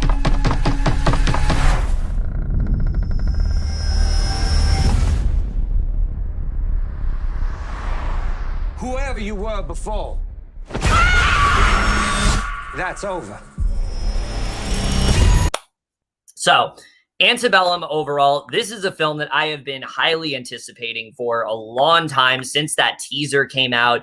It just seemed like it was going to be a very interesting film. And since then, I've just been getting more and more excited for it. This, to me, really seems like one of those films that is going to come out of nowhere. It's going to be a film that you might have seen like some marketing for, but you really go into it not really knowing what it's actually about. And you come out of it and you're just blown away. And it really seems like Antebellum is going to be like that. I could see this being like a Get Out or something where it just completely just, it just completely blows you away with how innovative and different it is. I mean, everything about this seems like a really interesting idea. This author who's like in this nightmarish reality and she's stuck in like the Underground Railroad and like she's kind of stuck here. I think there's a lot of potential for what they could really be doing with this. Janelle Monáe is such a fantastic actress. I mean, everything that she does, I have been such a fan of. I think she is such an amazing talent, and she seems like she's going to do an excellent job in this movie. I can't wait to see what she's going to do here. But then that coupled with the rest of the cast, I mean, Gabourey Sidibe, Eric Lane, Kiersey Clemens, Jenna Malone, really strong cast overall for sure. And then the director and writers, I'm pretty sure, are pretty much like this is a directorial debut for them. Like I haven't seen anything from either of them before, so I'm excited to see what they end up doing here. I just think this is a film that has so much potential. The closer we get to it, the more trailers we've had, all the marketing. It's just a film that has really intrigued me, and I'm just glad that it's finally coming out, because it's one of those films that, I'm not gonna lie, while there has been a lot of films that have been pushed back, this is one of those ones where I'm like, oh, I wish I could have seen this already, because I'm just getting more and more anxious for it to come out, and I'm glad that the day is finally coming, and I just cannot wait to see how this film turns out. So definitely one of my most anticipated of the month for sure. I think it looks pretty good. You know, it sort of has this like very like intense and like slowly like creeping, you know, atmosphere about it. And the talent behind it is very, you know, very great. And yeah, no, it definitely sounds really interesting. And yeah, I don't really know much about the plot, to be honest with you, but I'm gonna go in sort of blind to that. But just from the trailers I've seen, the images, and you know, some like interviews I've read, it sounds like it's, you know, definitely up my alley, and I hope it is great. All right, hold on. All right, Timothy. Like you just said, I literally know nothing about the plot until you actually told me, because I didn't read the plot. I've just seen the trailers, and the trailers literally showed nothing for the movie, which I love. I'm going into this movie completely blind. I don't want to know anything about it. I just want to see it. I was really excited to see this movie. I was planning on seeing it when it was coming out, but Corona. But this movie looks fantastic. The cast, the direction, cinematography, and I think the teaser is easily my favorite teaser I've seen all year, besides the Batman, because it basically just shows nothing, and that's what I love about it. It tells you, hey, here's a new horror movie, check it out, looks great, can't wait. The imagery is creepy as well. It looks fantastic. I can't wait. So yeah, I'm actually planning on renting this one. Antebellum, if you are looking forward to it, of course, it does come out on September 11th. Very much excited, or September 18th. Very excited to rent this one for sure. I think it has, like I said, massive, massive potential behind it. But also, before we do wrap things up here, Timothy, also, I want to give you your little outro and things like that, since this is the last time you will be with this, the only time you will be with us for this movie preview. So what do you want to say? Thank you so much for having me again. I'm glad to be back. Yeah. I can't wait to join again for the next movie preview if I'm able to. It was fun. I'm really happy that we're starting to get back in the order of things, where we can actually go back to the theater again, or watching movies where movies are actually coming out that we want to see. So I'm really happy that you had me back. I can't wait to join again. Thank you so much, guys. I really appreciate it. I love you. Goodbye. This is a fresh start. How about this? Oh my god. It's perfect, Al. That's what we always wanted. Is it? So I watched the trailer for this, right before we did this. I did watch this trailer. You're welcome. Good. I will say I think this movie looks really good. Jude Law is one of the best actors working today, and he is really underrated, to be honest. That's not what we care about. That's not what we care about. And fuck you. I think he looks really great in this. He looks like he's like very getting much into that kind of like, insanity aspect, I suppose, if you want to say that. And then of course, there's this new name actress named Carrie Coon. Yes, Queen Carrie Coon. I've never heard of her. Definitely not. I think this is Kevin's least favorite actress of all time. Also, no, you're right. Yeah, yeah. So he has said that. But she looks great, obviously, and she looks like she kind of captures that type of like trying to like hold back like restraint, but is like at the same time like what are we doing? You know what I mean? Like it just like. It looks really good. I like the atmosphere. I like the cinematography. I like the setting of it. It looks like a very nicely shot and produced film. And I am. I might watch this. I must say. And yeah. So The Nest, I am very, very excited for sure. The plot alone is something that definitely intrigues me. You have this couple and they're already kind of going through like a struggling marriage, but then they relocate from America to England and it really starts to unravel. You start to see that like Jude Law's character isn't as, has been hiding a lot from like Carrie Coon and things like that. However, that's not why I'm as excited for this as I am. 2 words, Carrie Coon. Carrie Coon is an actress that I have been gushing over for God knows how long now. And it's mainly obviously because of The Leftovers, but also because I think she personally is one of the best talents out there. Movie-wise, TV-wise, she is just absolutely one of the best. She consistently blows me away, but she's had a struggle when it comes to movies, I feel like, because every movie she's done, she's either had a role where she doesn't stick out much because she's not in it all that much. She's still great, but she's not in it that much. Or it's a movie that isn't even really that good, but she's in it and she's like the best thing about it. Finally, we have a movie that seems like it is absolutely going to match up to her talents as an actress. And thank God for that, because I have heard she is fucking amazing in this movie. I have heard people say this is going to be the film that gets her that Oscar. And I hope there is an Oscars this year just for that alone. Just the idea of seeing Carrie Coon being an Oscar nominee, that is something that I have been waiting so hard for. Just a nominee in general, because seriously, she has been so overlooked by so many awards and things like that. So the idea that she has this film coming out, is something that I am just so excited for. I think she's really going to lean into the rawness of this role. And if we know anything about Carrie Coon, she's so good at like subtle acting. And she's really, I think, going to showcase that well here. I cannot wait to see how she does here. Her and Jude Law look like they have just really great chemistry for sure. Really showing this marriage just like crumbling through the surface. And I think this film definitely seems like it's going to be really great. I definitely looks like it could be pretty unsettling. And I am excited to see how this film turns out for sure. Definitely the second that I heard this was a thing at like Sundance and things like that, I was just so endlessly excited to see it. Just hearing that Carrie Coon is like as big of a standout as she is, you know, I'm like, finally people are not sleeping on her anymore like they have for years. And I'm so happy to see that now. So The Nest, 100%, one of my most anticipated for the month for sure. I don't think you're that excited. You know, you're not convincing me that you're really that excited. I think you're fake. I'm fucking hyped. Let's go. fan. The Nest, Carrie Coon, a fucking Queen Carrie Coon getting her crown. Wow, that sounded fake as fuck. Anyways, yeah, this movie, you know, the trailer is very short. At least the one, I don't think there's any other one. The trailer I saw is very short. You know, they're keeping it very, you know, close to the vest as far as like what else kind of happens, which is good. I think this definitely, it's directed and written by the guy who did Marcy May Marlene, which I have not seen, but I've been wanting to see that for a while. It looks like it could be something that's right up my alley. I hope at least. And this movie, yeah, this is very exciting to see because it looks like it's going to be just like a wonderful feat of the acting. I don't know what the fuck I'm saying. I just jumbled up that whole fucking sentence. Sorry.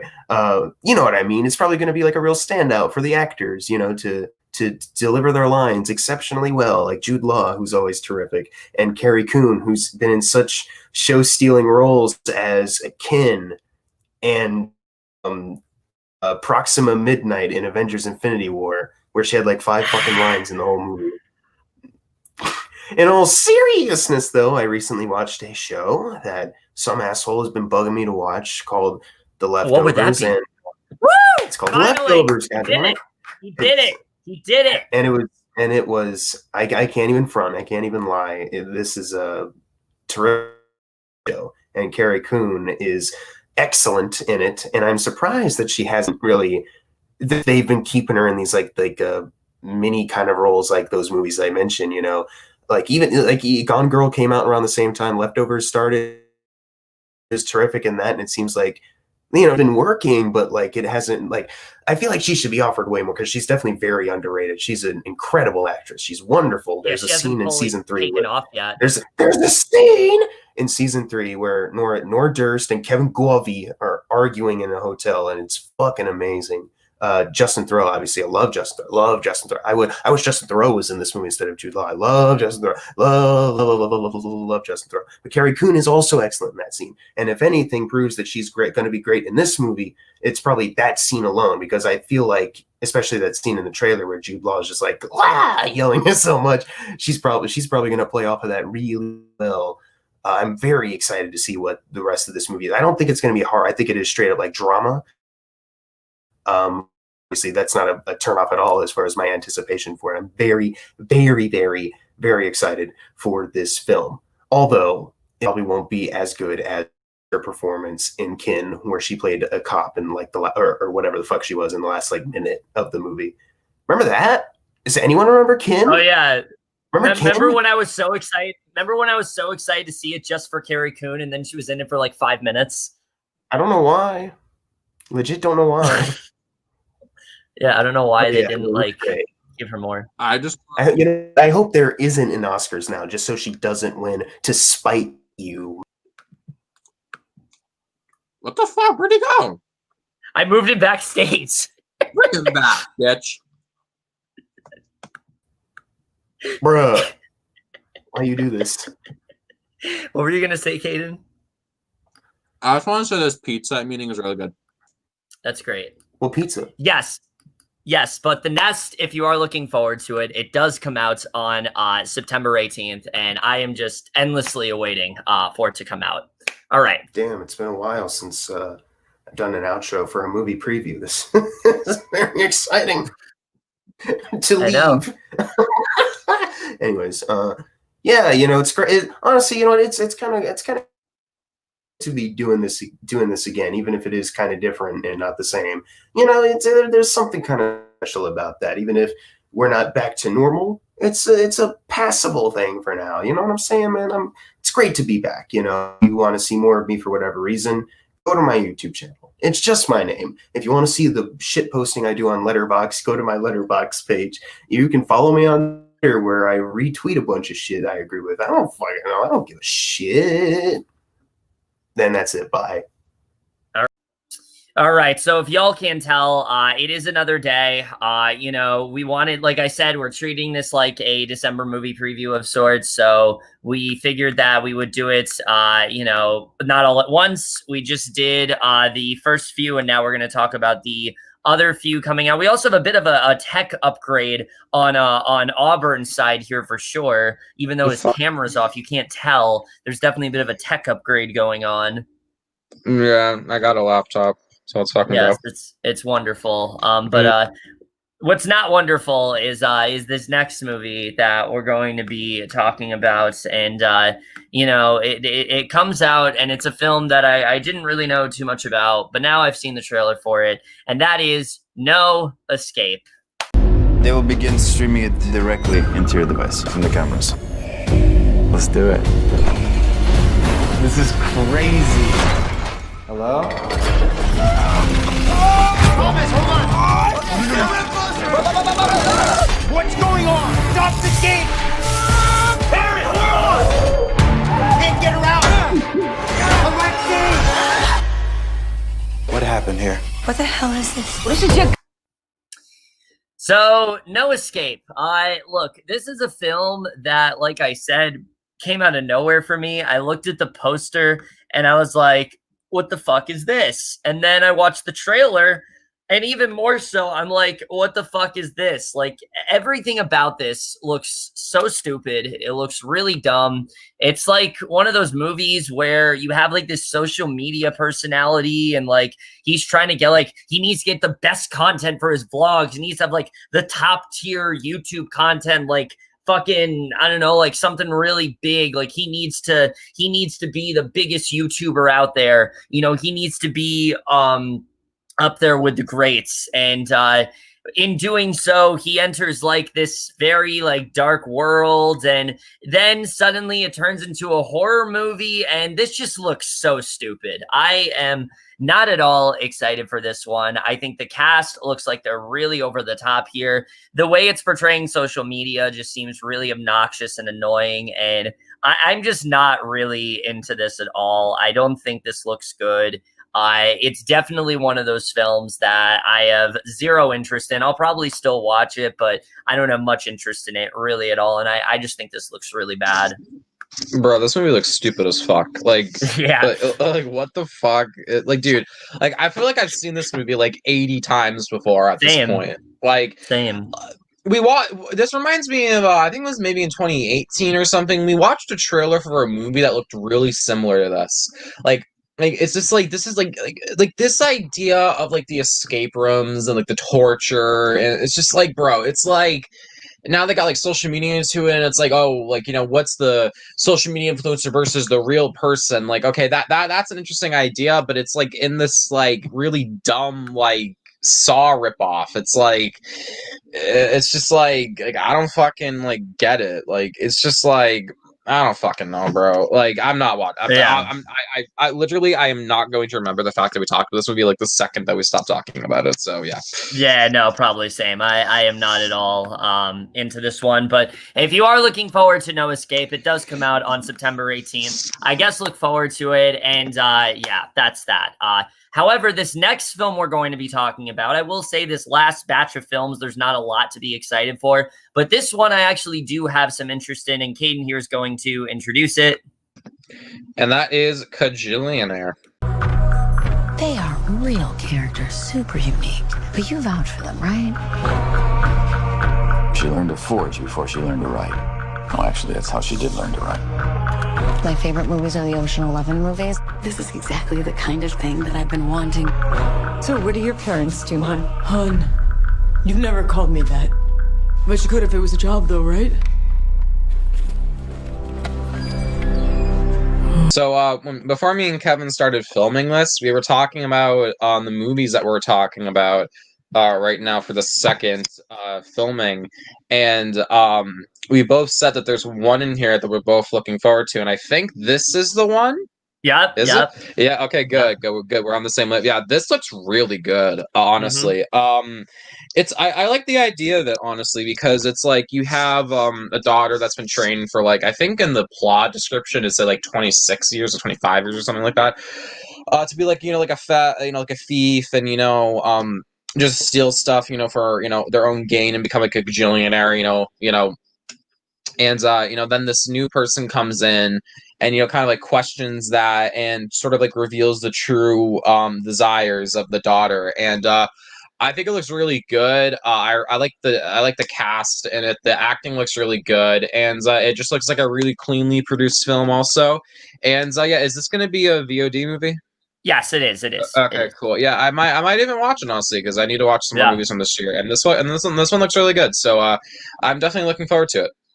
Yes, this is one that I've heard about for a while now. It was at Sundance earlier this year, and I heard really good things about it. And definitely, I'm really excited to see how this turns out. Right off the bat, Evan Rachel Wood looks fucking amazing here. I already know she's a great actress, but she looks completely unrecognizable in this movie. I can't wait to see it's like the things she's doing with her voice and things like that. She just seems like she's going to nail this character so well. And the way they're kind of diving into this story of this woman who has been forced to work with like her criminal parents and hasn't really had that relationship with them.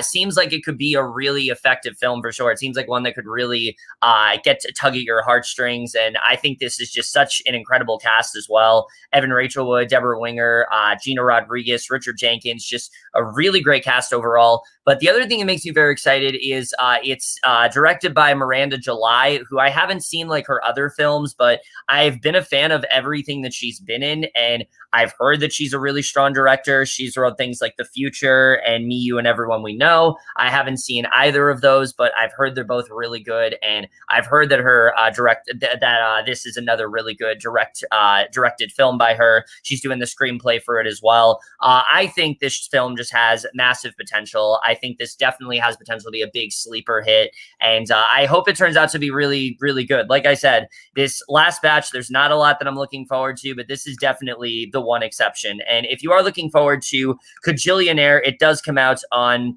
September 18th. Really hoping to watch this one for sure. Definitely looking forward to it. Also coming out, though, on September 18th, we have another film that, there's a lot of Oscar films in here, but then there are some Oscar baity films like this next one we're going to be talking about, and that is Blackbird. Jonathan has a hard time talking about it. Telling Grandma? No, I don't. It's illegal, right? How are you gonna do it? When's it happening? Soon, kiddo. There we go. Whoa. You okay? Yeah. I'm used to a different kind of axe. Anna, Chris, you up yet? I'm dead soon. You coming down? Let you do it. All right, so Blackbird overall, this is another one that I didn't really know much about. I watched the trailer, and look, I'll say this. I like the cast here a lot. I think there's a lot of great actors in here like Susan Sarandon and Kate Winslet and Mia Wasikowska and Lindsay Duncan, Leftovers fam and things like that.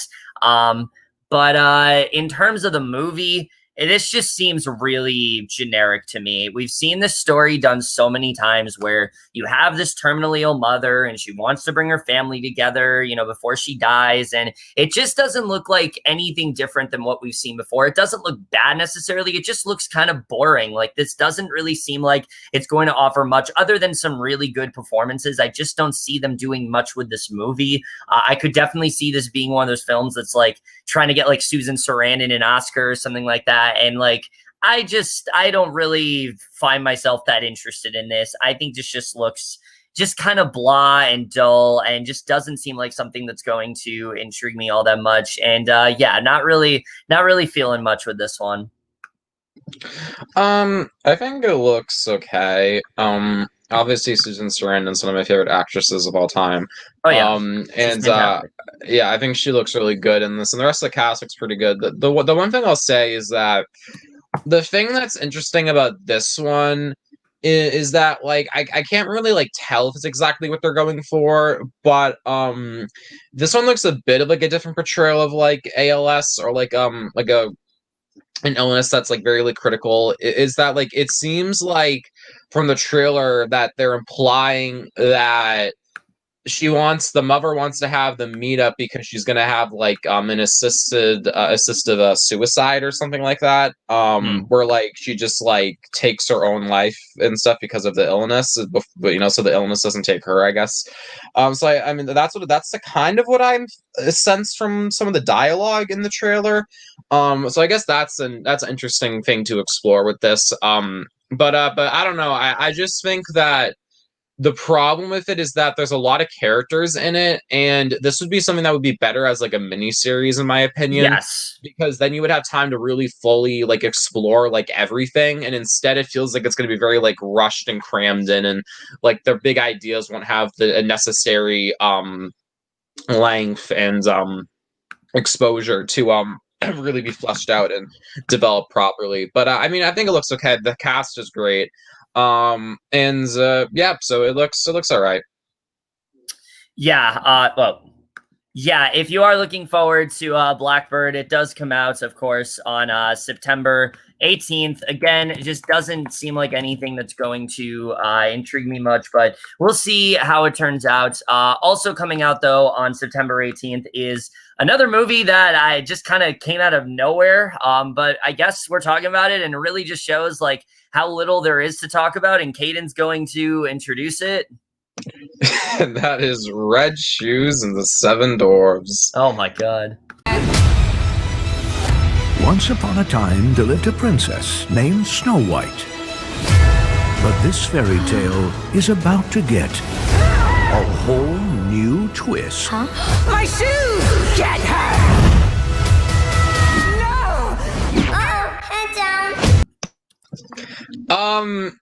Shockingly, I don't think this movie looks absolutely terrible. No. The one thing I will give it is that it kind of is like enhancing and I'm kind of like taking ownership of the more absurd and I guess slightly campy elements of Snow White and the Seven Dwarves, like the story. But at the same time, I'm not really sure if that's something that I think this story really needs, and it looks like it's kind of changing some of the plot around, which is interesting, I guess. But I don't know. It just looks like a silly little film for the family, and I've literally never even heard of this movie before. Kevin told me that we were going to talk about it. So I mean, the animation looks really bad. So I mean, yeah, but that's all I have to say for now. Yeah, this is another one of those animated films that's like a South Korean like animated film originally, and now it's finally coming to the US, and like of the ones that we've seen, it doesn't really look all that bad. I will say that. I have heard that marketing wise, the film has not been good. It's not representative of what the film actually is. And if that's the case, then that sucks. But from this trailer, I'm not like dreading it or anything. It just looks really just like a typical animated film. Like that's the best way to sum it up. It doesn't look like the worst thing ever.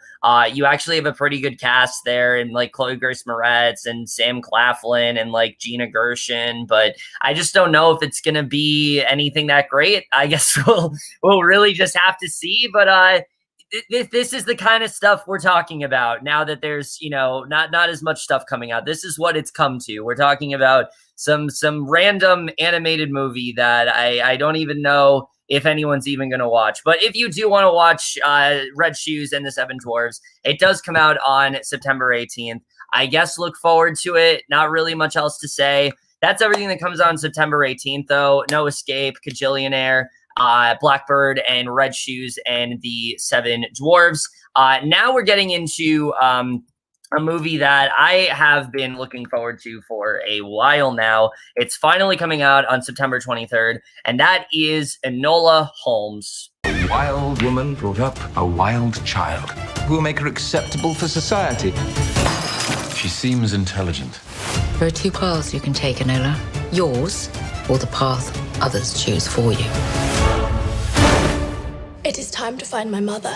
The game is afoot.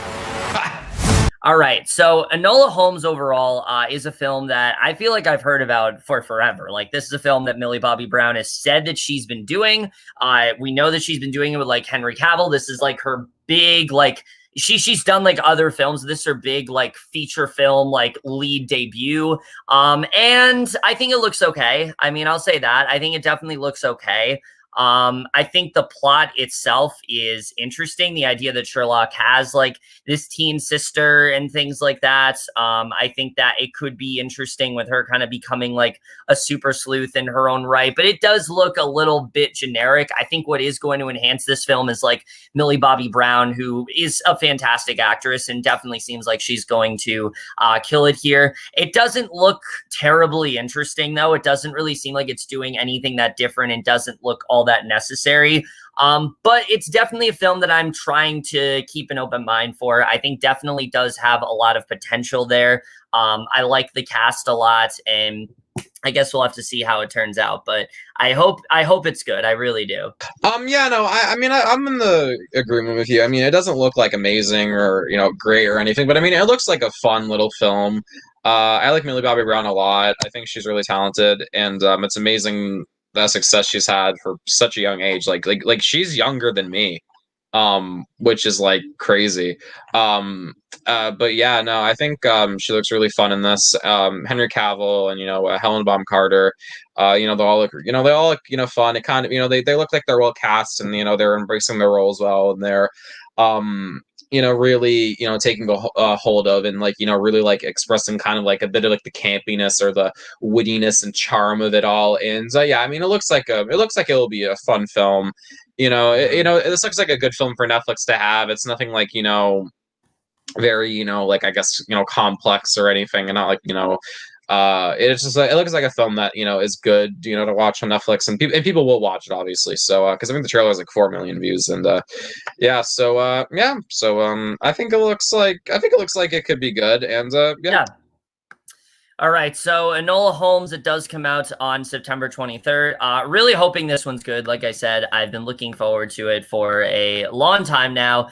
And now also, so yeah, that's coming out on September 23rd. The next film that we're talking about is one that I feel like I saw a trailer for like pre-COVID, and now it's just finally coming out. And I'm surprised that it hasn't come out yet, but it is. And Caden's going to introduce it.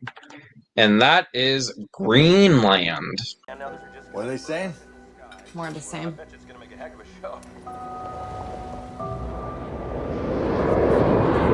Whoa! Where are they going? I don't know. When the first chunk's about to hit. Hit? Only part of it. It's going in the ocean. Would you look at that? Wait, where's the explosion?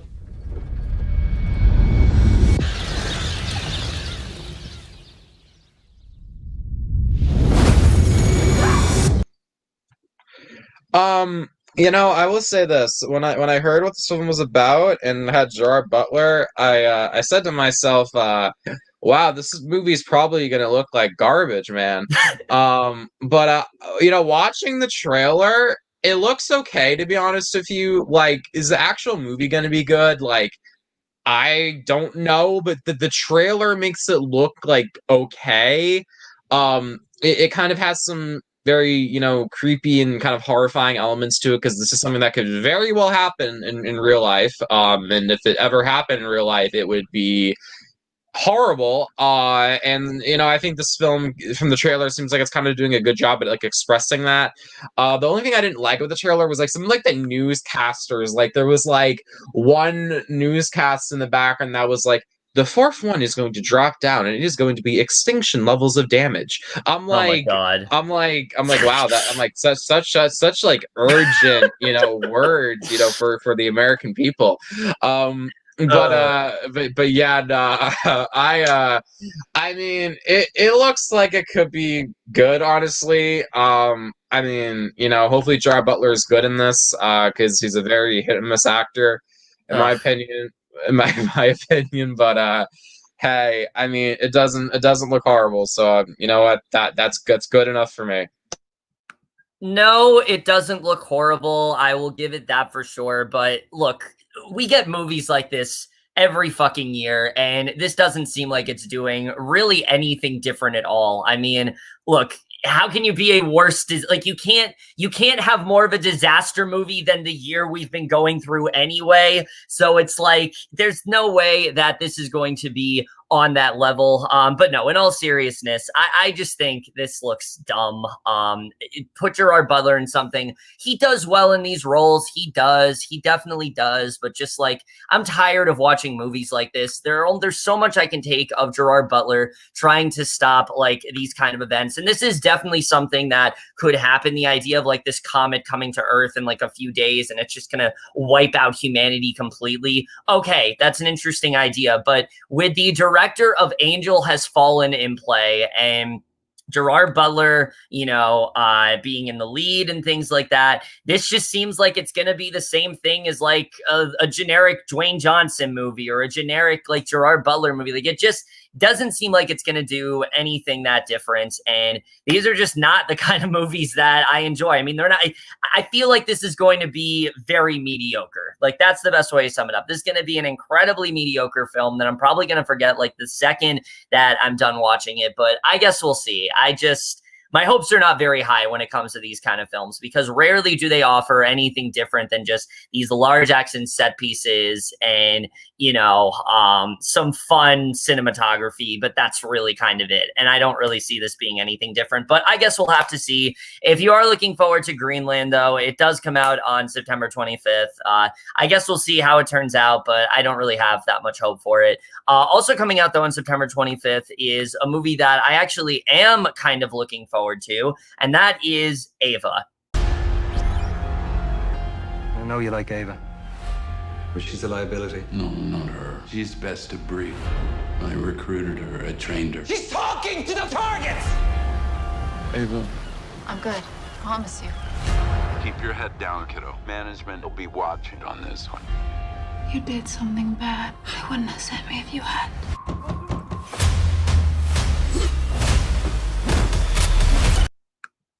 Okay, so Ava overall, look, here's the thing with this movie.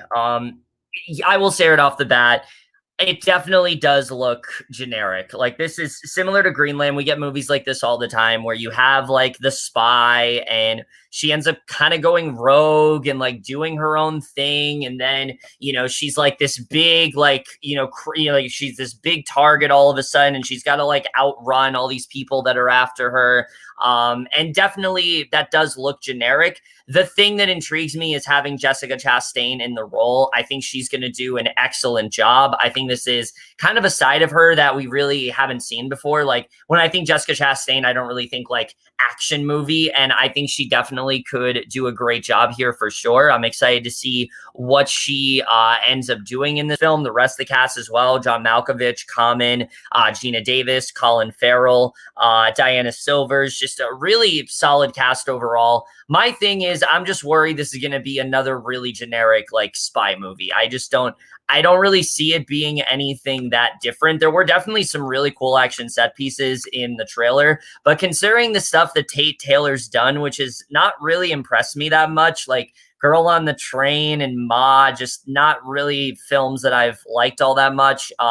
I don't really see a lot coming from this film. I know there's been a lot of controversy with the original director, Matthew Newton. So I'm glad to see that someone else is now directing it, after all that. But just in general, I love Jessica Chastain, but it doesn't seem like it's going to be anything that different from what we normally see in these kinds of spy films.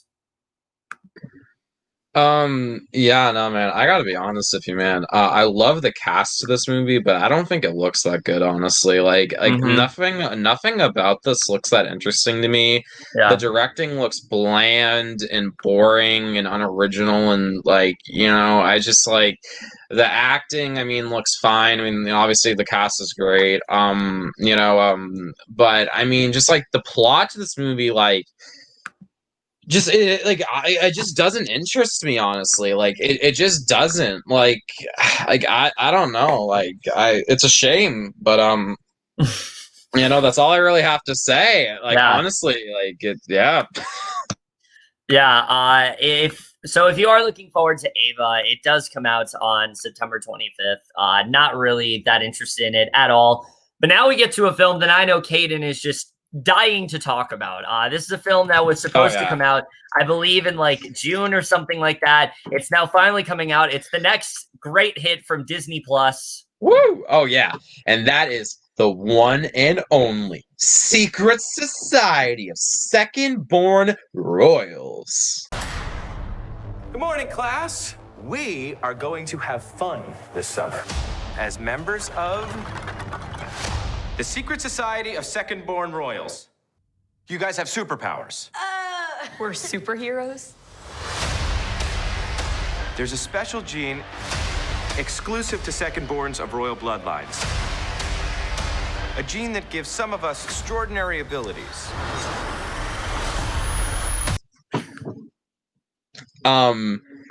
I didn't hear about this movie until like a half hour ago when I watched the trailer for it. All I have to say is Disney Plus really has to step up their fucking game in terms of originals. Because like they got Mandalorian and Hamilton, and we'll see how Milan does, but like what the fuck is this? Like who the fuck is gonna watch this? It there's nothing about this that looks interesting. Like at all. Like it just like it nothing. Like that's all I have to say. Like it looks so fucking boring and like stupid. Like why? Like out of all companies that made this, Disney made this. Like this looks like a fucking like Sony movie. Like what the fuck is this? I mean, I wouldn't say it looks like a Sony movie. To me, it looks more like a Disney Channel movie that somehow made its way to Disney Plus. Maybe, but like I guess. And this just continues the trend of Disney Plus just putting out films that literally nobody cares about. Like they had that Adam Devine one this month that I still haven't seen, like Magic Camp or whatever. Nobody watched it. Nobody talked about it. They had like the one and only Ivan, which I heard actually wasn't that bad. I might have to get around to that one at some point.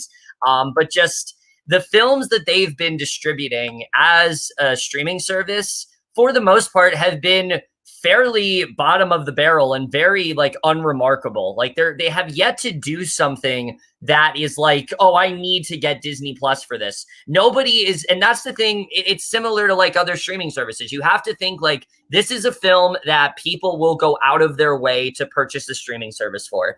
If I didn't have Disney Plus, I would not get it to watch this film. Like absolutely no way. Like it just looks so generic and boring and just seems like everything we've seen before. And I do like the cast here. I like Peyton Elizabeth-Lee. I like Skylar Astin. I like, for the most part, Elodie Young. I like those actors for the most part. But the whole story here of just this princess and she learns she has these like superpowers and she goes to like this secret society. It's like we get this shit every single year. And again, it seems like something that would probably fit more on Disney Channel, in which I would probably be more forgiving towards it because that's where it really belongs. It does not belong on a streaming service that is trying to have like theatrical quality movies. I don't know how this got here. I don't know what they really think they're doing. I don't know who they're trying to appeal to, but this just looks really bizarre and dumb. And I'm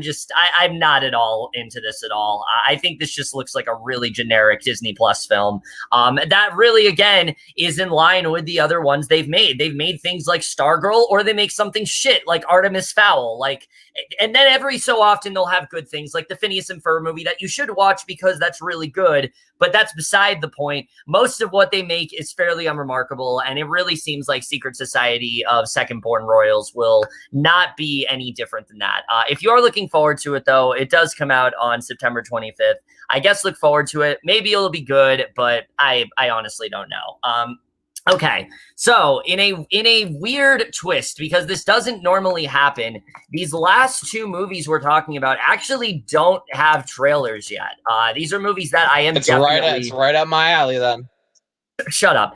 These are movies that I am definitely really looking forward to, but unfortunately, they have yet to put out a trailer for it. The first one is on September 30th, and it's a film that I've been endlessly anticipating, and that is the movie version of The Boys in the Band, which this is a film that, the fact that Ryan Murphy's behind it, obviously that intrigues me, but I've also heard about the play of this film and how great it was, especially like the revival of such. And I think the story sounds really interesting. It's this group of friends. They're all gay. They're reuniting to like celebrate one of their birthdays.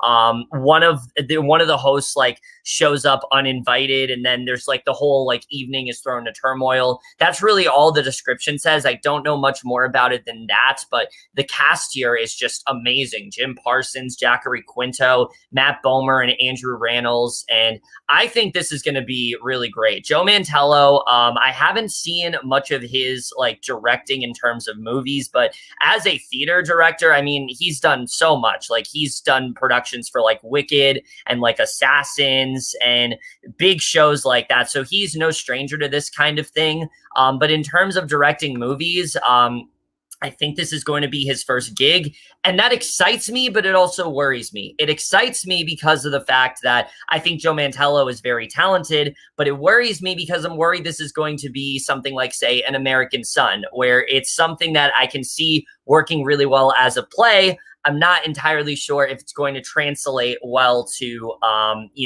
if it's actually going to translate well to movie length. Again, I have no way of knowing because there isn't a trailer out yet or anything like that. All I can say is that I'm definitely looking forward to it. I think it sounds really interesting. I think it's the kind of thing that Ryan Murphy, who's not directing it, he's producing it, I think can really sink his teeth into and can be a really good story. I'm just not sure if it's, going to translate quite as well as I wanted to, but I really hope it does. And I will say, I definitely prefer getting this over getting The Prom, which I want them to take all the time they need for, because I already felt like that was a very rushed production to begin with. So I would much rather get something like this that has been in the pipeline for a while than something like The Prom, which literally is a show that came out last year. And I feel like Murphy should really be taking his time with, which he really doesn't know how to do these days.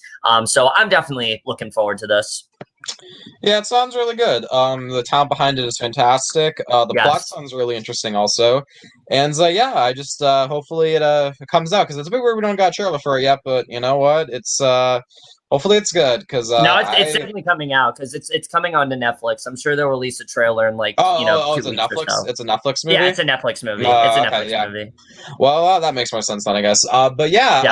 It sounds pretty good. So I hope it is pretty good. And Yeah, so then we have one more to talk about, which is actually coming on to Amazon. Probably also why they don't have a trailer for it out yet, because for some reason they want to just wait till like a week or so to release trailers to things. But Caden's going to introduce it.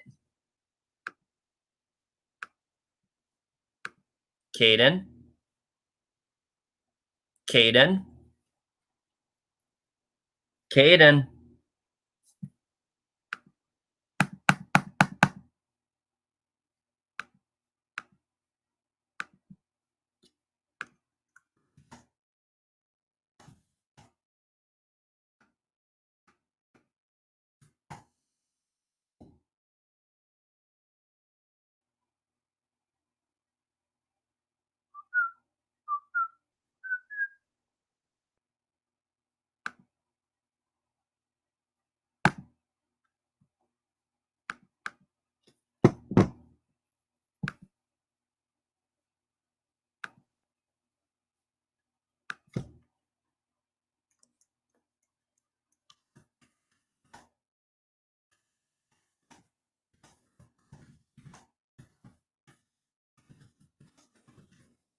What happened? I don't know. My internet just dropped. Oh my god. Okay, well, you're talking about The Glorias, so introduce it. The Glorias. Okay, so according to IMDb, this film is about the story of feminist icon Gloria, I believe, Steinem? Gloria Steinem. I'm sorry. Oh my god. Insurgent, I can't say words. Childhood's influence on her life as a writer, activist, and organizer for women's rights worldwide. The cast for this is really fucking good. Yes. And the talent behind it is really good. So I hope it is good because it sounds very interesting and it has a lot of talent behind it that could make it very good. And yeah, so hopefully it's good. Yeah, this is another one that was at Sundance earlier this year and just immediately intrigued me. Gloria Steinem, I mean, they just showed her in like Miss America and things like that, which I still need to finish. And I of what I saw of like Rose Byrne, she did a really great job in that role. But what's different about this is that it's showing her like a teenager, showing her like as an adult, and then showing her as a kid. You have Lulu Wilson as like the young Gloria Steinem, then you have Alicia Vikander as like the adult Gloria Steinem, then you have Julianne Moore as like the older Gloria Steinem, and I'm interested in seeing how that's going to work. I think those are three really solid actresses right there, but then you factor in Timothy Hutton and Janelle Monáe and Bette Midler, just a really great caster overall. I think this definitely does have a lot of potential. I will say, in terms of movies, I'm really not the biggest fan of Julie Taymor. I don't like Across the Universe at all. I think it's a very style over substance type film. But I hope that's not the case with something like this. I think she can definitely helm it well. I think there's a lot of talent here. I think there's just a lot of potential for this to be a really good film, and I hope it is. I've heard, like I said, great things about it from Sundance, and I just hope we get a trailer because it definitely sounds really good overall. So definitely very much looking forward to the Glorias. And if you are looking forward to it, it does come out on Amazon Prime, I believe, on September 30th. So definitely look forward to it then. And with that, we are done. We are done with the first movie preview in God knows how long. I know. I can't believe it. Yeah, it feels weird. It feels weird, but it also feels very good to get back into this. Yeah, before we do wrap things up, though, I do want to thank my not permanent, but like my co-host for this one, because he really was my co-host throughout all of this. Yeah, and that's me, the ginger himself, the Auburn Wanderer. Yes. Woo! Yeah, well, thanks for having me on for the first week preview in a few months. If anyone is going to the cinemas, please be as safe as possible, because, I mean, let's not bullshit here. It is risky to go to anywhere, especially, you know, an indoor area like that. So just please be as safe as possible if you are going to go. You know, and y'all know what to do about that. But yeah, I hope everyone is staying safe and healthy, and everyone's families are well, and they're doing all right. And yeah, so I believe that is that. Yeah, well, thanks for having me on. If y'all want to find me, you know, I'm on YouTube. You know, I got Letterboxd and other stuff. And yeah, so again, thanks for having me on, and that is I don't know what that transformation was at the end. I'm kind of scared, I must say, but I don't know I don't know if it was a mutation or what's going on there. It is my true form, Kevin. Oh. Okay. I'm sorry I offended you there. I'm very sorry about that. Yeah, but like I said at the top, I'm probably going to reiterate a lot of what I said in the beginning, but this was a lot of fun to finally do. The idea that we're getting back into a somewhat regular routine definitely excites me. I feel like it's something that I've veered away from for a while, and I'm glad that I can finally come back to it. This was super refreshing. This was so fun to do. Thanks to everyone that was involved, and I'm just excited to start doing these again moving forward on a regular basis. Definitely hope to get more movie reviews out, hope to just get more back into the swing of things, talk about things that aren't Big Brother or Sequester related. You know, I love those things, but I want to get back to what I also love as well, because I just, that's really my main focus moving forward. But either way, guys, that's it for this video. Hope you guys enjoy it. Comment down below. Let me know what movies you guys are looking forward to in September. That's it for this video. Hope you guys enjoyed it. We'll see you guys in my next video, and I will see you guys for that. Okay, bye. Oh, God.